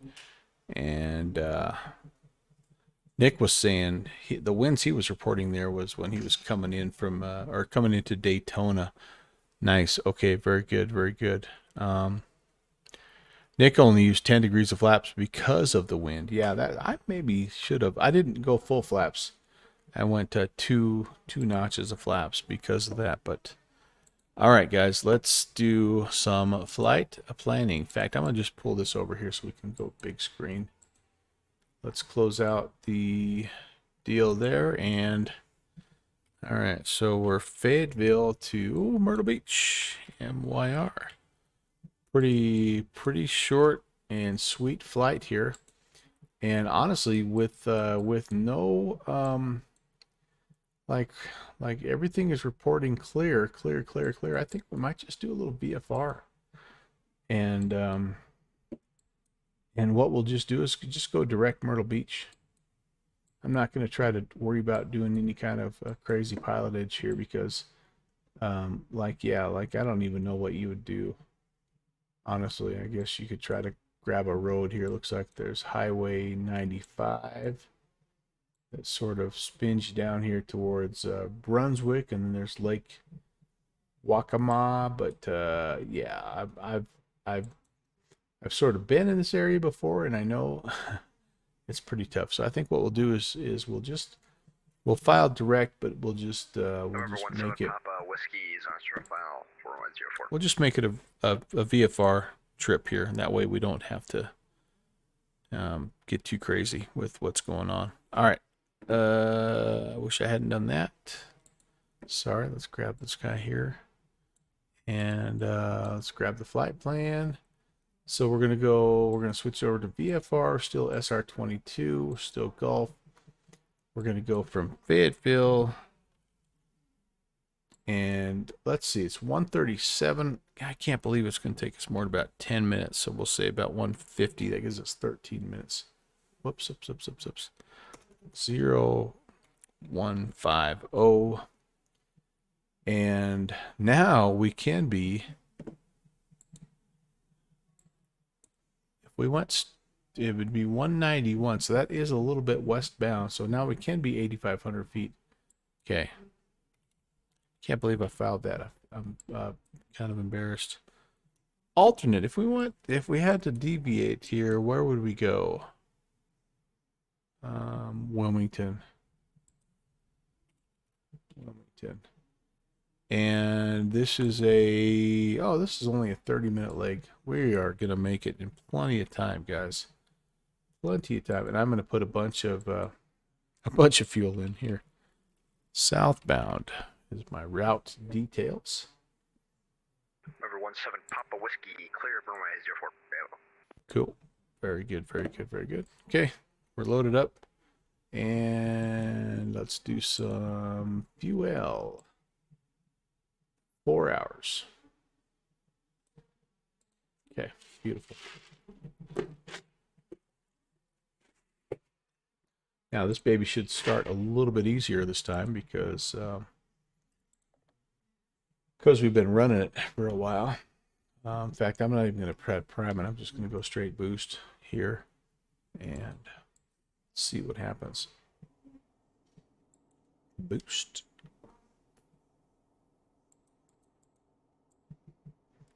Yeah, there she goes. Man, once she's been flying for a while, she's buttery smooth. Hard to set up and take off in a heli and talk at the same time. Yeah, no problem, buddy.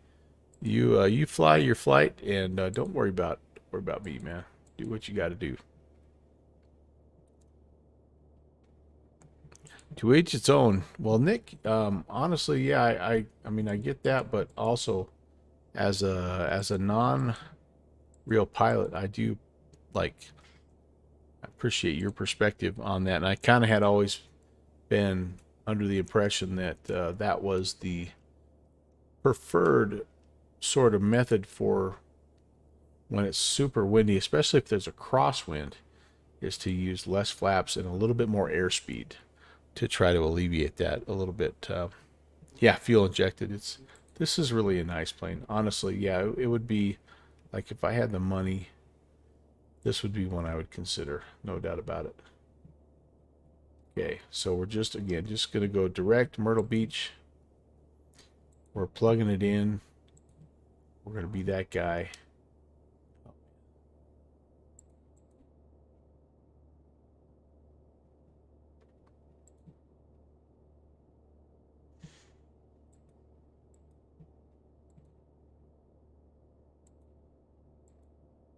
Okay, there we go. Direct 8,500. We're not gonna worry about anything else there.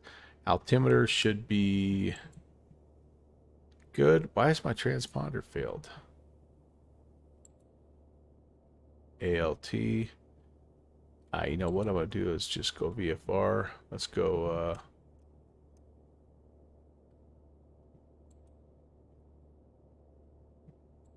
The code should be. I think it is. And there we go. I'm not sure why my transponder is saying it's failed. That's oh, I know why. I don't have the Jennings or the avionics on just yet. Pido. Yeah, there we go. 1200 ALT, that'll work.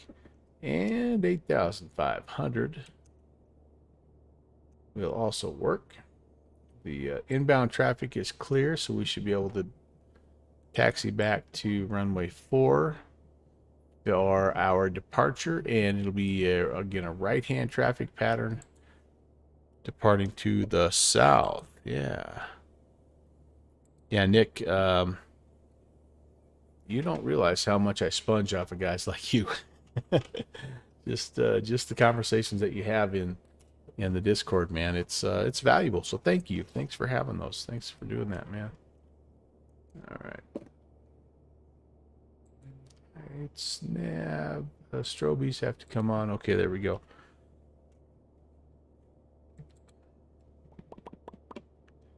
Okay.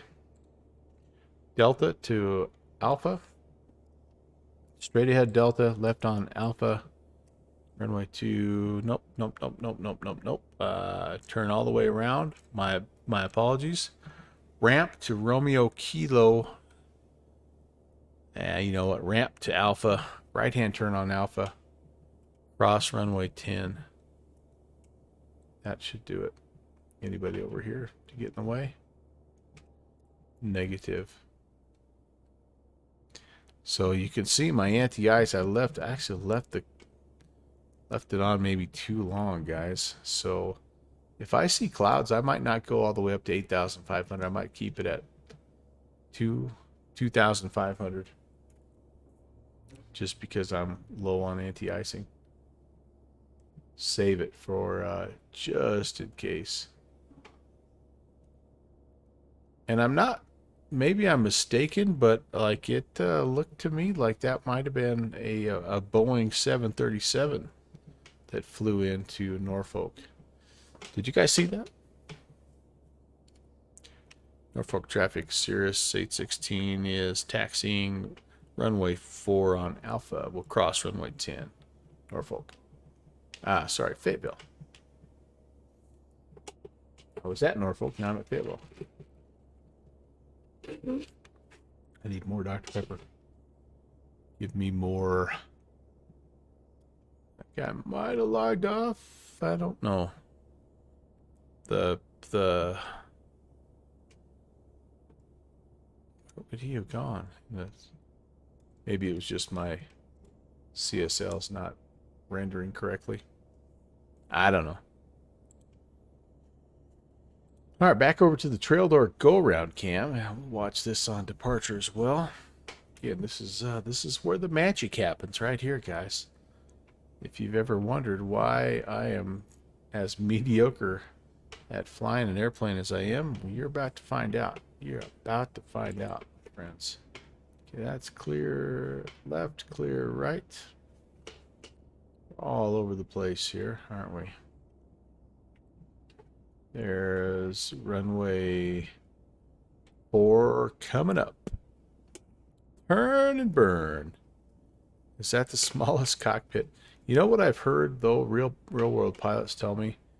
Not well, they don't tell me, but what they say is that it actually is roomier than it looks. But it does, to me, it does feel very small. All right, let's just check, make sure everything's ready to go here before we go. Turner, by the way. All right, man. Welcome. All right. Fuel. Why do I have fuel quantity warnings? I shouldn't. Did I not put fuel in this plane? What the heck? All right, guys. Something's not right here.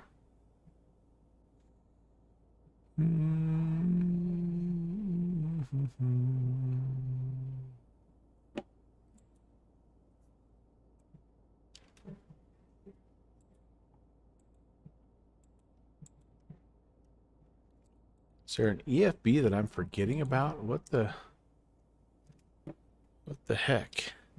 Does this steer with rudder axis or differential braking? It's differential braking, but it does have a little tiny bit of rudder control when you get taxiing a little bit. You get a little bit of prop wash over. It will kind of turn it.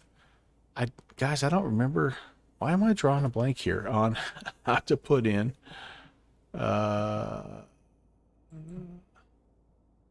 load manager? There we go. Yeah, sorry guys. Fill it to tabs. That's what we need.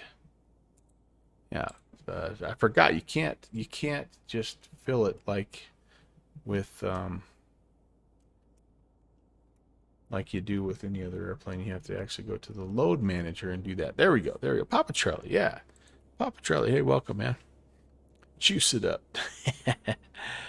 All right, here we go. We are again. Let me just take 1 second, kind of gather myself here. Departing runway 4. This is a 7,700 foot runway. We should have airspeed. Actually, we should have airspeed by taxiway Foxtrot. Otherwise, we'll just go aborted on the runway. We're going to rotate at 75. If we have an engine failure below 1,000 feet, we're just going to land straight ahead and take our chances. If we get to 1,000 or higher, we'll actually make a right-hand turn, either come back to runway 22 or runway 28. Fayetteville traffic, Cirrus 816 is departing runway 4, Fayetteville. Nick, this is not, but there is a freeware version from the guys at Hold My Beer. This is actually the Torque Sim version. Final is clear. Runway is clear. I won this plane and am surprised at how much I really like it. Like, it is just a really high quality airplane. Power coming up. Wind is doing its thing. It's more of a crosswind, I think, than the forecast is saying. Airspeed's alive. There's 60, and we're wanting to fly already. Yep, we're up and away. Trimmy trim. How about we climb out at about 100? Hold the runway heading here.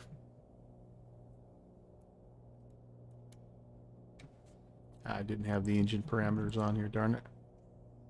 2,500 on the climb out. Usually we go 2,750. It's okay. There's we're through 400. Flaps coming up. Well through 400. Right hand departure. Here's what we're going to do. Fayetteville traffic, Cirrus 816 is on the right hand downwind, departing the area to the south, Fayetteville. Anybody over there? No, sir. Well, look at us. We're like a rocket ship here. Hold on. Don't quite need that much climb. There we go. Yeah, we don't need 3,000 feet a minute here. There. Now the speed's getting a little happier.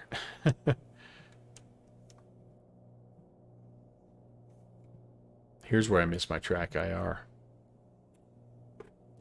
I put Tracky to bed for the night. I flew a little bit in Microsoft Flight Sim earlier. Tracky was being grumpy with me, so I just sent him to timeout to his room. Yeah, the Hold My Beer one is, from what I understand, Nick, is very good. I just like I said, I got a little bit lucky with this one, and so I never really. I had downloaded the HMB SR22, but I never did really. I might have installed it even, but I never really used it just because it was. This plane came like a week later, and I'm like, all right, let's see what this is all about. And I'm like, holy cow, this is freaking amazing. Evidence, please. Nope, nope, nope. This is we were just talking about that. This is the Torque Sim. Torque Sim SR22. It is it's a surprisingly good airplane. I mean, I knew like the Cirrus guys use this plane as the plane that they put in their training simulators, so I knew it was good. But I had no idea it was as good as it is. And it's just so simple too. I mean, the whole thing is simplicity and ease of use. But yeah, when you dig into it, and even just looking at the engine parameters, when you dig into it, it's just there's so much complexity of systems. And I mean, I only scratched the surface with it. I've flown the thing probably 100 hours, maybe, not very much, but really, really nice. Why does this plane cost over $250,000? Yeah, I think the main thing that you're getting with it is you're getting the avionics, you're getting the cap system. So it's like it's just built to be like it has so much in terms of technology and safety features. I think that's kind of what you're paying for, right? All right, we're going to go ahead and follow the magenta line.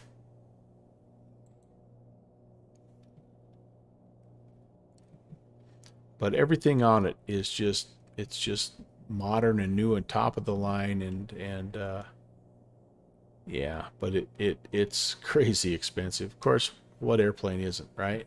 I mean, for being honest, everything's more expensive than I can own. So might just as well all be $1 million. Starfish.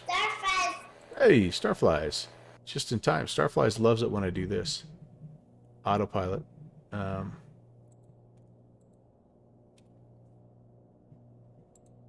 Starflies, I'm paying for the brand too. Yeah, yeah, that's true. That's true. That's very true. It's the Nike of airplanes. add $100,000 for the name. All right. SR20 has 230 horses or something like that. Yeah. No, it's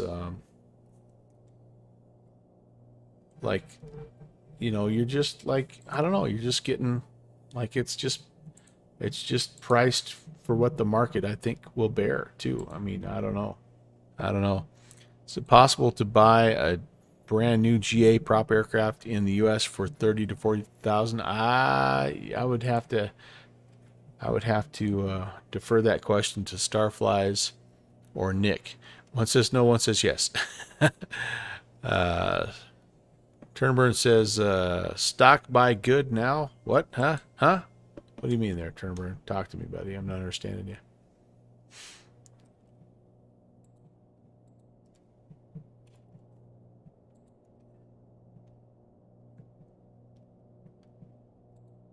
You can buy a lot of used planes for 30 to 40, but no new plane. Yeah, okay.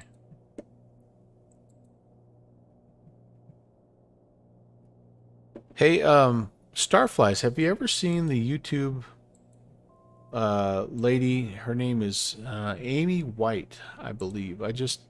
She is kind of a, see if I can find her.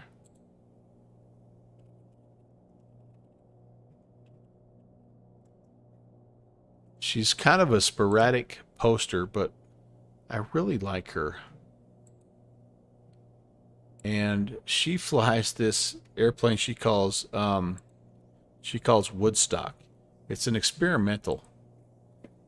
For some reason, whenever I see her flying, I think about you. She's a CFI, and she just kind of, I don't know. I just think, oh yeah, yeah. I love watching her stuff. It's so awesome. That's the plane we need in Microsoft Flight Simulator right there, Starflies. JKOZ. How are you? Am I using Ortho? Affirm, JK. Welcome, first of all.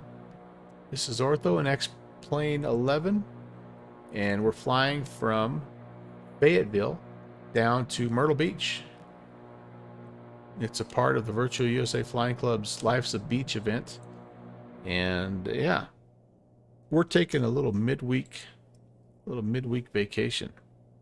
Chesa class area. I love that little Woodstock. When I first saw her, she was flying her. She had bought some little Cessna, right? Or maybe it was some little tiny plane, and she had flown it from North Carolina back to Denver or something. And that was like her first 4 or 5 videos. It was really a cool thing. Hey, Evidence. Yeah, thanks, man.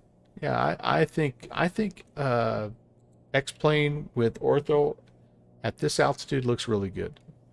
The difference is the closer you get to the ground, the better Microsoft Flight Sim looks.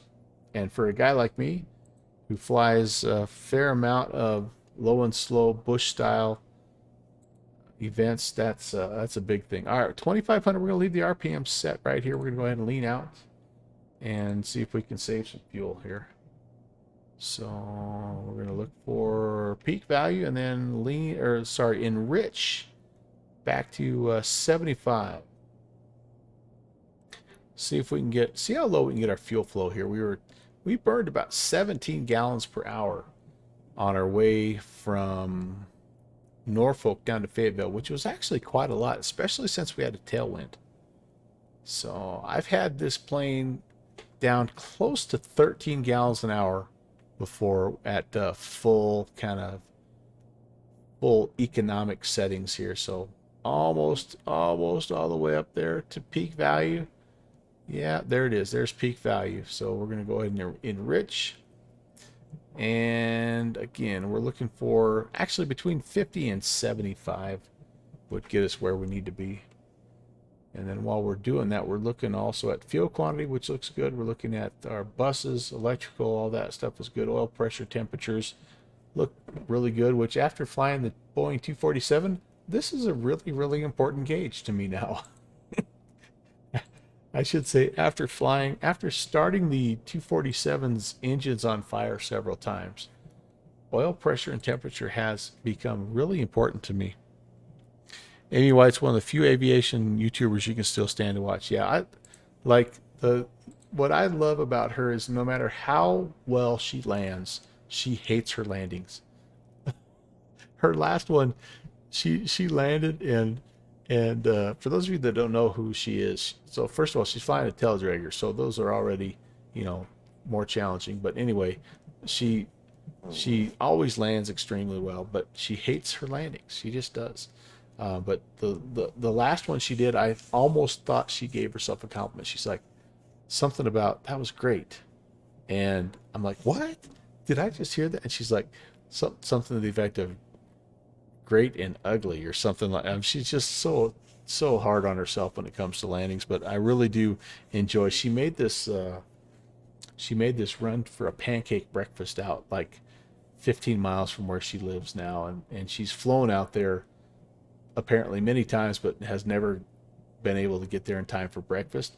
And it's like her last video, it's like a freaking, not quite, like sun and fun, but there's like 20 airplanes coming into this little grass strip. It was kind of hairy and just really entertaining, but she does a nice job all the way around. High production value, and I enjoy watching her, and she's a great streamer. She is not one that's going to do anything for the the views. She's not asking you to smash that subscribe button or whatever those people do. Yeah. All right, let's see. Trail door, gonna set my whirlwind down and wait for me to get closer. I'm on the way, man. I'm on the way. I've been wondering, is the Citrus constant speed or fixed speed prop?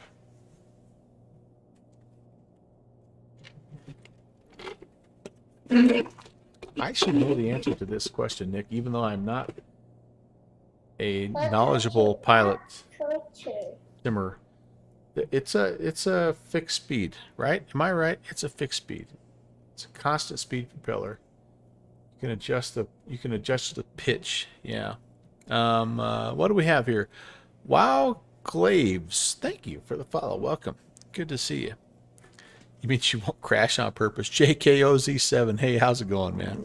No, she will not. She does not wear a parachute on every flight. She loves her airplane. Holy cow, she loves her airplane.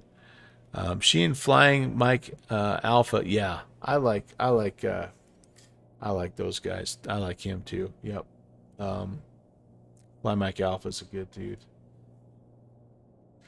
They really, to me, they feel like they're doing it sort of for the right reasons, right? They're really trying to promote. I kind of like Flight Chops too for that same reason. Like he puts it all out there, and yeah. So anyway, all right, 47 from Myrtle Beach, you guys. Wow Glaves. Whoops, Wow Glaves. Yep. How's it going, man? A salute to you as well. Tournament, I'm fixing change the oil and cleaning the air filter on my mower. 14 years and sharpen the blade. Yeah, every 14 years, whether it needs it or not, turn and burn. That's what I think the old rule is, right? Man, oh man. How long till I get to a Fayetteville? I think I missed that question there from Trail Door, which, by the way, we had the Trail Door. Sorry, I left it on the Trail Door go around cam.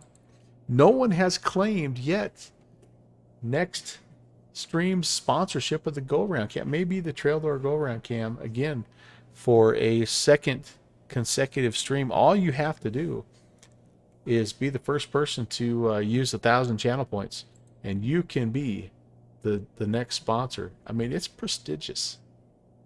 So click on the little black dog down there, and you'll see how to do that. It's actually the first thing I've ever done where I have used the channel points. So yeah. Fly Mike Alpha Air. Oh wait, fly. I'm sorry. I was confusing what you're saying. Flying MAIR is a female helicopter pilot in Washington who does cherry drying. Oh gosh. Do share a link if you can. I was thinking that was Flying Mike out, or what am I thinking? Mike Alpha. Maybe I'm thinking M0 Alpha. Is that who I'm thinking? I don't know. But if you don't mind, share a link. I would love to check out another. I can't get enough of that on my feed, I'll be honest with you. She's a heli pilot. Was lucky enough to meet Jason Schaffer at Sun and Fun. That's M0 Alpha. That's who I was thinking of, Nick Gressler.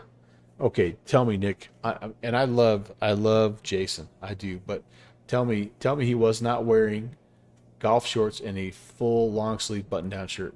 Please tell me somebody told him that's not a good look. It's not a good look.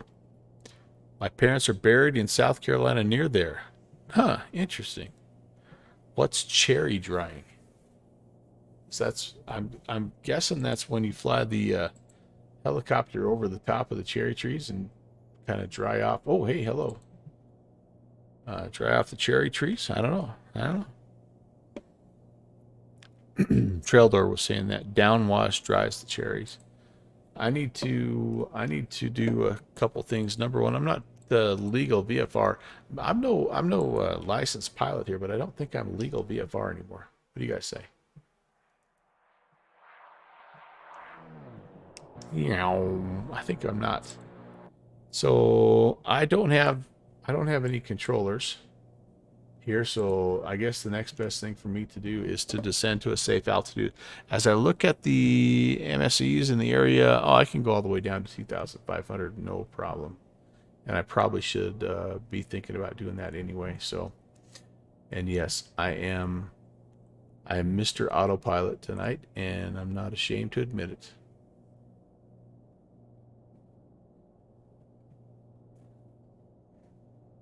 I think we will descend in indicated airspeed mode for this particular one here. So let's go ahead, pull back on the power.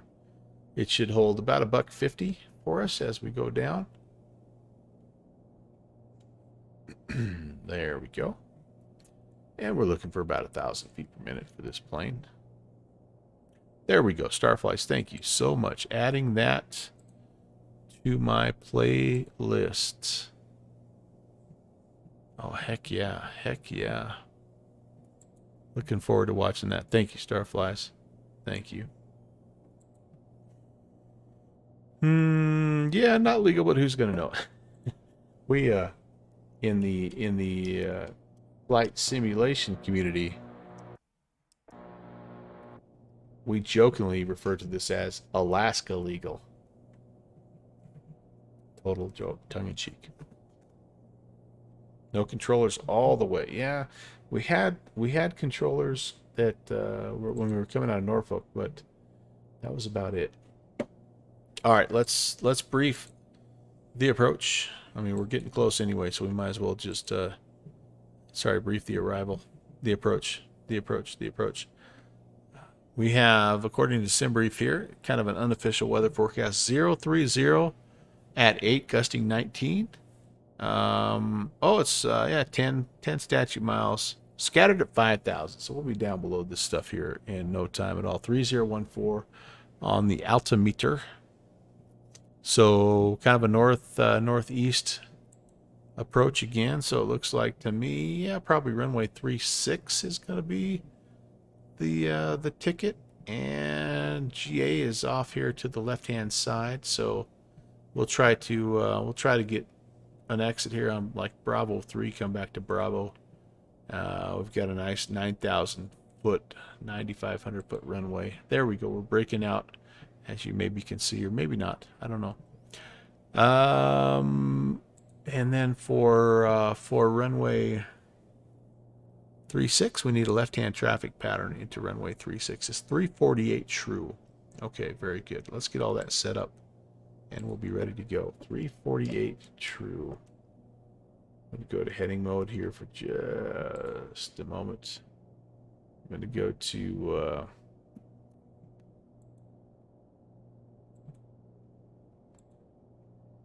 I'm going to set this at 348 true. Give us a little bit of a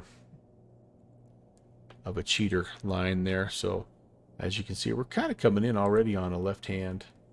I mean, it'd be pretty easy for us to hit the left hand downwind. All right, I'm going to be not good in the chat here for just a few guys, because I want to fly this baby. And yeah, our plane. We're going to descend down to pattern altitude. I know I was saying I was going to go down to 2,500. Myrtle Beach is 25 feet. So we'll basically go down to 1,000 feet here.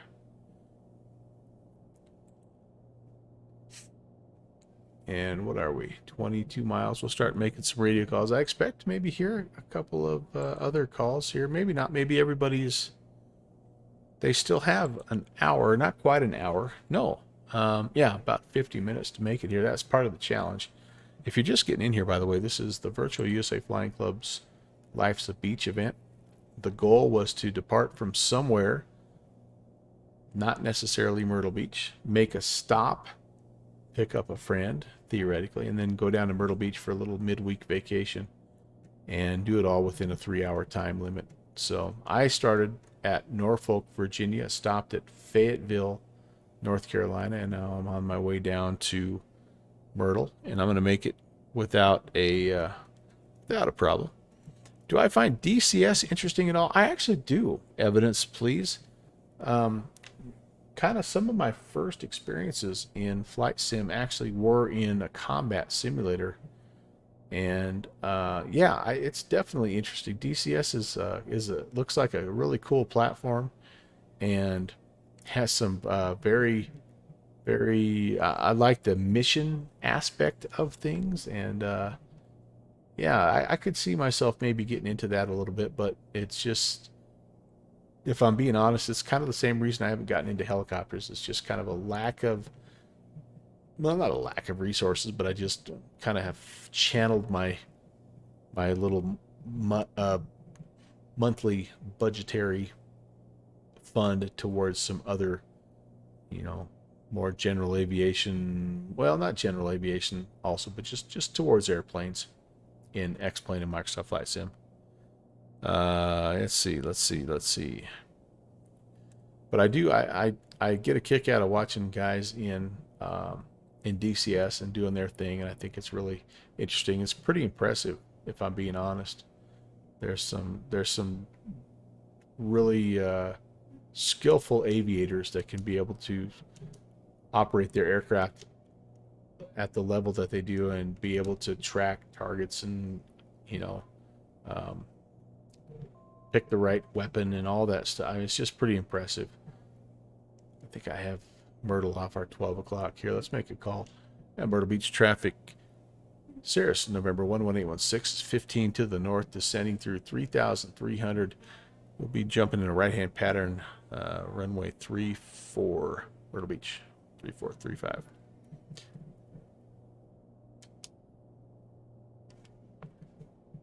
Evidence, please. Is that, do you, are you a DCS guy, gal? DCS pilot?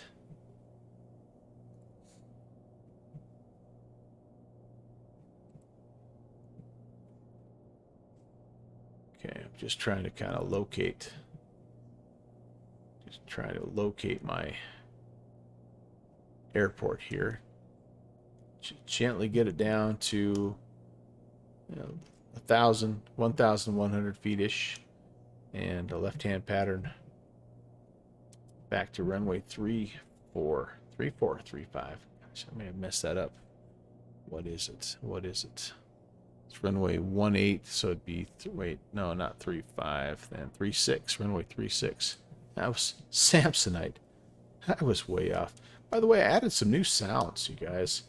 If you have a chance, you can do, I think it's exclamation point commands, and tossed a couple new sounds in there.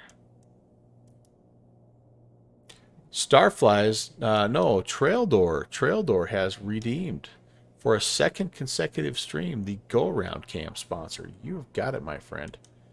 You've got it. In fact, let's do this. We will go ahead and jump right into it. Since I had left the information screen on, sorry about that.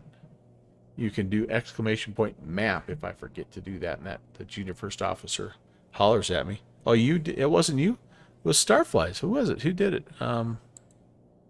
Redeemed. Somebody did it. Who did it? How do I know? I see it. It came right after you. I don't know who did it. DIY Jedi did it. Okay, DIY Jedi. I'm so new. I'm so new at this. I'm pretty much a pro-type streamer, honestly, though. DIY Jedi. It'll be the DIY Jedi. I need to set up like an alert, don't I? Starflies. Because otherwise I miss it. Yeah. Okay. I've just been dead reckoning for about the last 20 miles, and you and I both know how lost I can get in the span of 20 miles. I think we've got the field at our 12 o'clock, though. I hope, anyway. Might be a little bit more at our... Where are you? Oh, there it is. Sure enough. There it is. All right. Good deal. Myrtle Beach traffic, Cirrus 816, 6 miles to the north. 1,400, entering left-hand pattern, runway 36. Myrtle Beach. All right. Well, it'll be the DIY Jedi go-around cam next time. It's as easy as it gets right there. I honestly, I'm trying to figure out a couple ways to use those channel points, and that I thought would be kind of fun.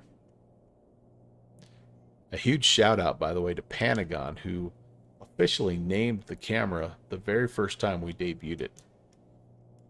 And actually, not only did he name the camera, he sort of jinxed me, and I've done more go-arounds in the last 3 weeks since I've had the camera than I probably have in the first 3 years of my flight simming and streaming career. So, left pattern, affirm. That's what I'm doing. I don't think I'm doing it correctly, though, because I just cut right in front of the departure path, didn't I? That was not the way to do that. That was not the way to do that.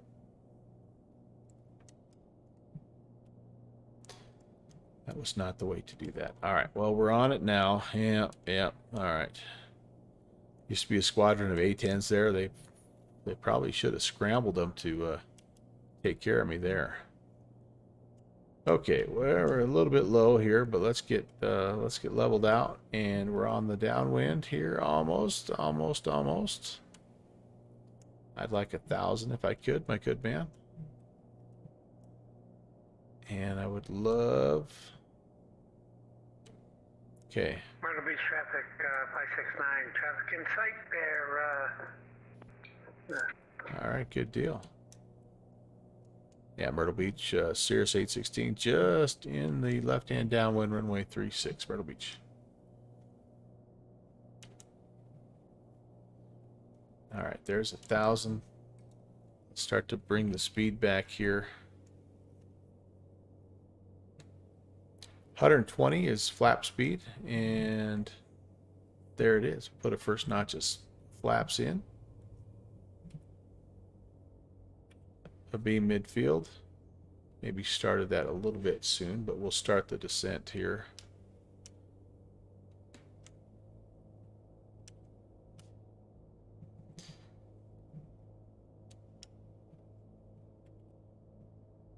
I really miss my track IR at times like this. I've never been great at flying patterns, but Myrtle Beach traffic, Tango Papa Charlie 569er, coming in for a landing in the helipad area. 9 Papa Charlie, Myrtle Beach traffic. all right. Yeah, Myrtle Beach, we'll be looking for that helicopter traffic. Where are you? Where are you? Oh, there he is. Okay. And Myrtle Beach traffic, we have a helicopter in sight.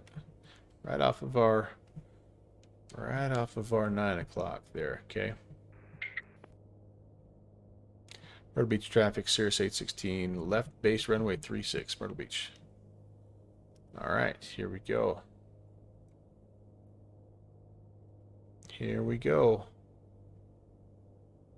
Can't wait to get on the ground, get a little iced tea with my friends. Man, how cool would that be if we could really, truly... Oh, hey, hello. That was not the traffic, that was an oil derrick or something to that effect. Never mind, I lied. Myrtle Beach traffic, Cirrus 816, on the final 36, Myrtle Beach. Here we go, boys and girls. Let's see how close we are. On the roundout, not close at all. Darn it. Yeah, I missed my track IR. Tracky helps a little bit with that, to say the least. Second notch of flaps, and I think that's what we're going to go with for landing. Trimmy, trim, trim. We are slightly high. Speed looks pretty good.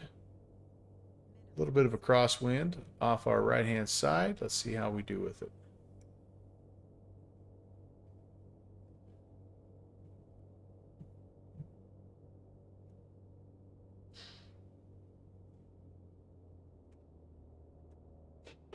Kick the tail out. Get that right-hand wing down first. Not bad. Not bad. A little abrupt, but not horrible. We can make this first exit even.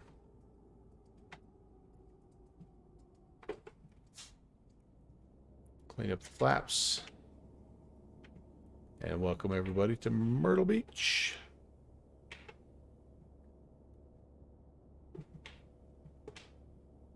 straight ahead to the fixed-based operation. Myrtle Beach traffic, Cirrus 816 clear of runway 36, Myrtle Beach. All right. Whichever way we are here. Thank you, Traildor, for sponsoring the go-round cam and giving everybody a behind-the-scenes look at why I am as mediocre flying an airplane as I am. Right there, you get the whole deal. The whole deal. My first time, I think, flying into Myrtle Beach, by the way. Myrtle Beach traffic, Kodiak 3 Kilo Delta's 5 southwest of the field, Clear, clear. 1500, entering left base for 36, Myrtle Beach. Gotta find out where the heck I'm going here, guys. Hang on for a second. Stop right here in the middle of the parking, or in the middle of the taxiway. That's the best place to figure out where you're at. Oh, come on. Come on, baby. Yeah, pretty much straight ahead, looks like, according to the sky vector. Oh, yeah, I can see the telltale signs of signature right over that little curvy roof. Let me get parked here. I'll get caught up with the chat. We'll probably even take a look at the replay there, and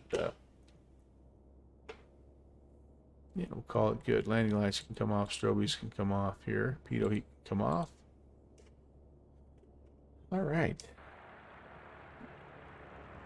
I think the thing I like most about this livery is the hot green, the neon green wheel pants. I need a pair of regular pants that are that color. Look at that. Cut that.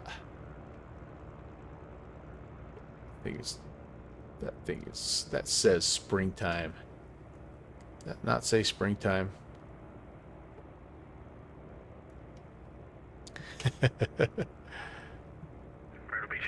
Yeah, you can get a little bit of turning with the prop wash, but not much. So I just usually differential brake it because I'm so good at it. It's so smooth. Urch. Case in point. All right, there we go, guys. Pull the brakes. Let's turn all the stuff that costs a lot of money off, like the avionics, and pull the mixture lever back to idle cutoff. Takes a second here. It takes a second.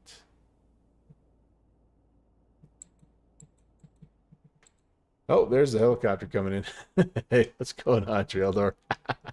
Hey, I have a little bit better CSL this time. You don't look like a flying... What'd you look like last time? Like some kind of a flying twin Comanche or something. There we go. That's how you do it, man. I'm going to have to keep my people in the airplane, though, because they're going to be afraid they're going to get their heads chopped off. Cessna thingy. All right. Shocks on. Pitot cover on. Let's put the engine plugs in. I think there might be one other thing you can put on here. I don't remember what it is. Like a tie down or something. I'm not going to worry too much about it. Let's pop back in here. Let's just make sure everything gets shut off. Field off. This is a constant state airplane, so if you leave something on, like the battery, it'll be dead the next time you come in. Okay, I think that's good. Can we take that out? Nope, I guess we can't. All right, but we can put the... Oh, man, we didn't even have caps. Yeah, we did. All right, let's put the pin back in and the cover back on. There we go. Caps is put to bed. I have a Scotsman's here. Hey, I have a Scotsman. How are you? Good to see you. You caught me right at the end of the stream, my dude. We're just about ready to do the replay here and kind of call it good. Then I'm also look at the well, we'll look at the replay first, then you guys can kind of decide what do you think the touchdown rate is and all that good stuff. I know how much you guys like to look at that, but we were fairly stable, I think. I mean, we came in a little bit high, but you know, this is a nice long runway, so it's no big deal.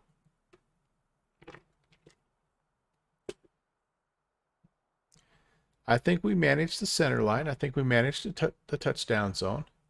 And we got that right wing, the upwind wing, down first. See? Oh yeah, I can live with that. That's not bad for me. It's not bad. Remember, the wind's coming off our right-hand side, so gotta try to get that right wingtip down first, especially a plane like this. Don't want to get flipped over. See, on the center, a little bit of flare, maybe a little over flare. Kind of chunked it down a little bit, but not bad, not bad. I guess we didn't really get that right wingtip down first, but we got it. It definitely wasn't last. We got a view here. All right, let's take a look at the inside view here. Trail door, thanks, man. Yeah. Oh yeah, definitely. You've seen worse, just even in my stream. Let's be honest. But it was stable, and I can live with it. Like, how does this look from the passenger's perspective? Flare. Yeah, heck yeah, you can live with that. And then of course the one view where everybody looks good, the tower view. Because, oh gosh, darn it. I can't everybody looks good from the tower view because you're so far away. We'll do this view instead.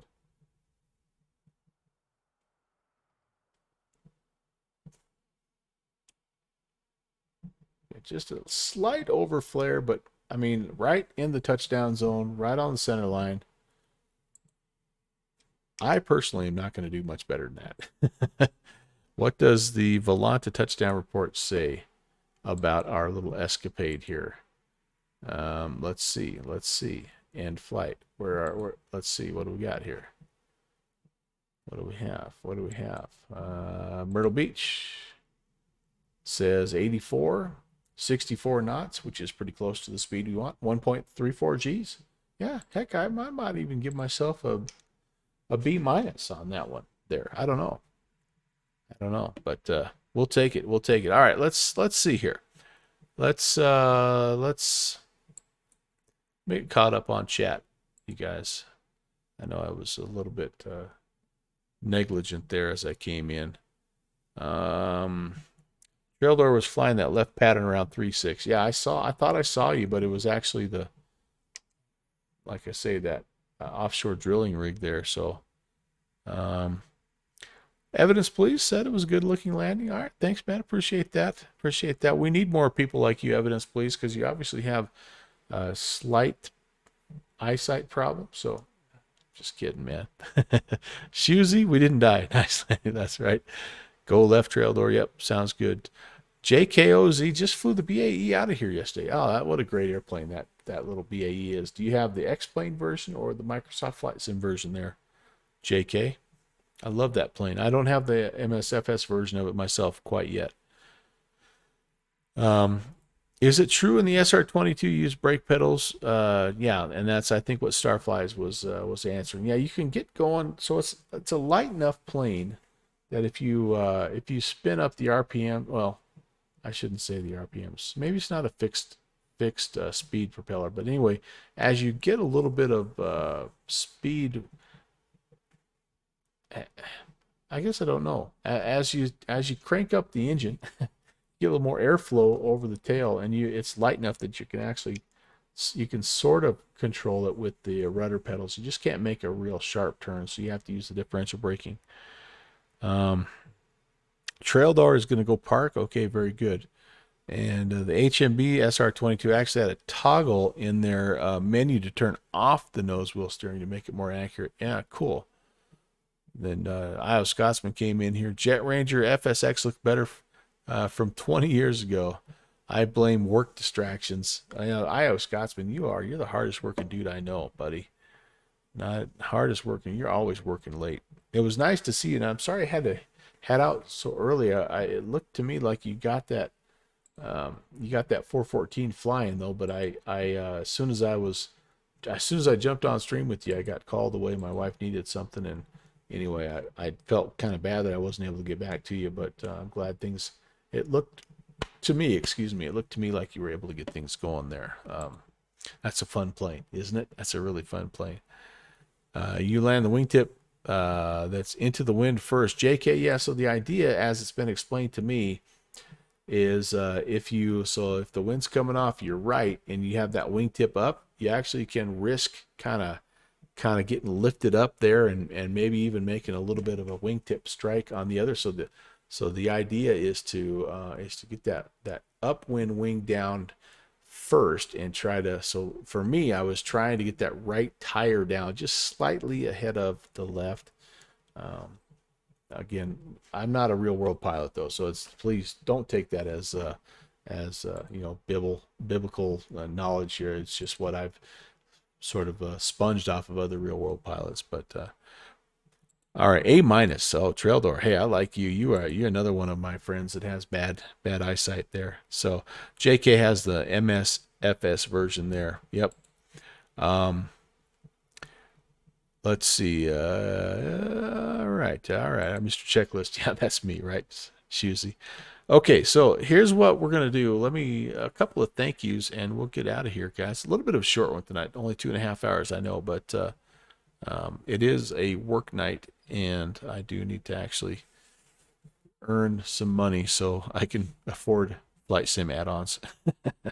Let's get the outro going. Thanks for watching my papa. Whoops, I just talked over the GFO. Sorry about that. We'll let you know what's going on here, and then we'll go raid somebody. Thank yous go out to Wow Glaves, JKOZ for the follows, and appreciate you guys coming by. It was great to see you. And then DIY Jedi, thank you for the sponsorship of the Go Around Camp. Can't wait to stream again with you and display that. That next stream, by the way, is coming up on Thursday. For those of you that are maybe new to the stream, I stream on Tuesdays, Thursdays, and Saturdays. Tuesdays and Thursdays are midnight Zulu. Saturday is a 2100 Zulu generally. That Saturday can change depending on the BatSim event, but Thursday we're going to be in the Pensacola area. TreyCon Thursday is what's coming on. We'll be in the Piper Warrior over on Microsoft Flight Sim, and that should be fun. Again, that's a midnight Zulu start. And then on Saturday, it's the return of the Bravo Tour. Guys, we'll be in the Boeing 727-200.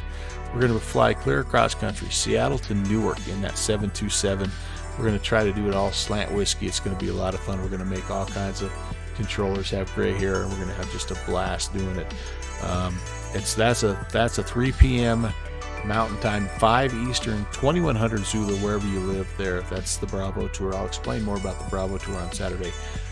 Then I do have a bonus stream coming up on Sunday. It's the Great Cape Escape. We're going to be in the Phenom back in X-Plane. We're going to be flying up around Nantucket and Syracuse. And that's a 1 p.m. start time, 1900 Zulu, so kind of an early one. Not quite a breakfast stream, but pretty early. And then a week from today, it's another episode of Fly In Camp Out. We're going to actually go back to Bird's Backcountry Flying Strip. I never get that name right, but where they do the Arkansas. I've got a little bit of I've got another cool strip that's down there nearby, and we're going to take another shot at that Arkansas course. That's coming up again on next Tuesday, the 17th, 6 p.m. midnight Zulu. So that's kind of what we have going on here. Enjoyed the stream. Wow Glaves, thanks for coming by, man. Starflies, heart hands back to you. JK Chill Stream, yeah, I'm glad you enjoyed it. Trail Door is going to go rest my eyes for a few hours. All right, buddy. Thanks for stopping by. Really, really appreciate you guys so much.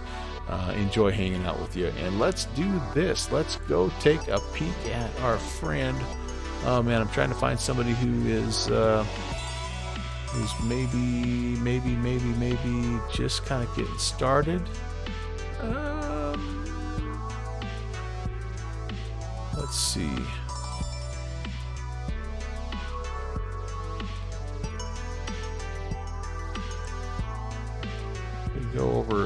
Let's go over to Sky Command. He is in. Okay, so he's in the brand new PMDG. Okay, so just understand that we do that. We like that kind of stuff here as well.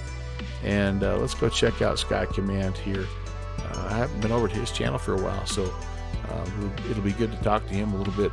And have a good rest of your Tuesday, your Wednesday. It's almost hump day. We'll see you back here Thursday for the Pensacola event.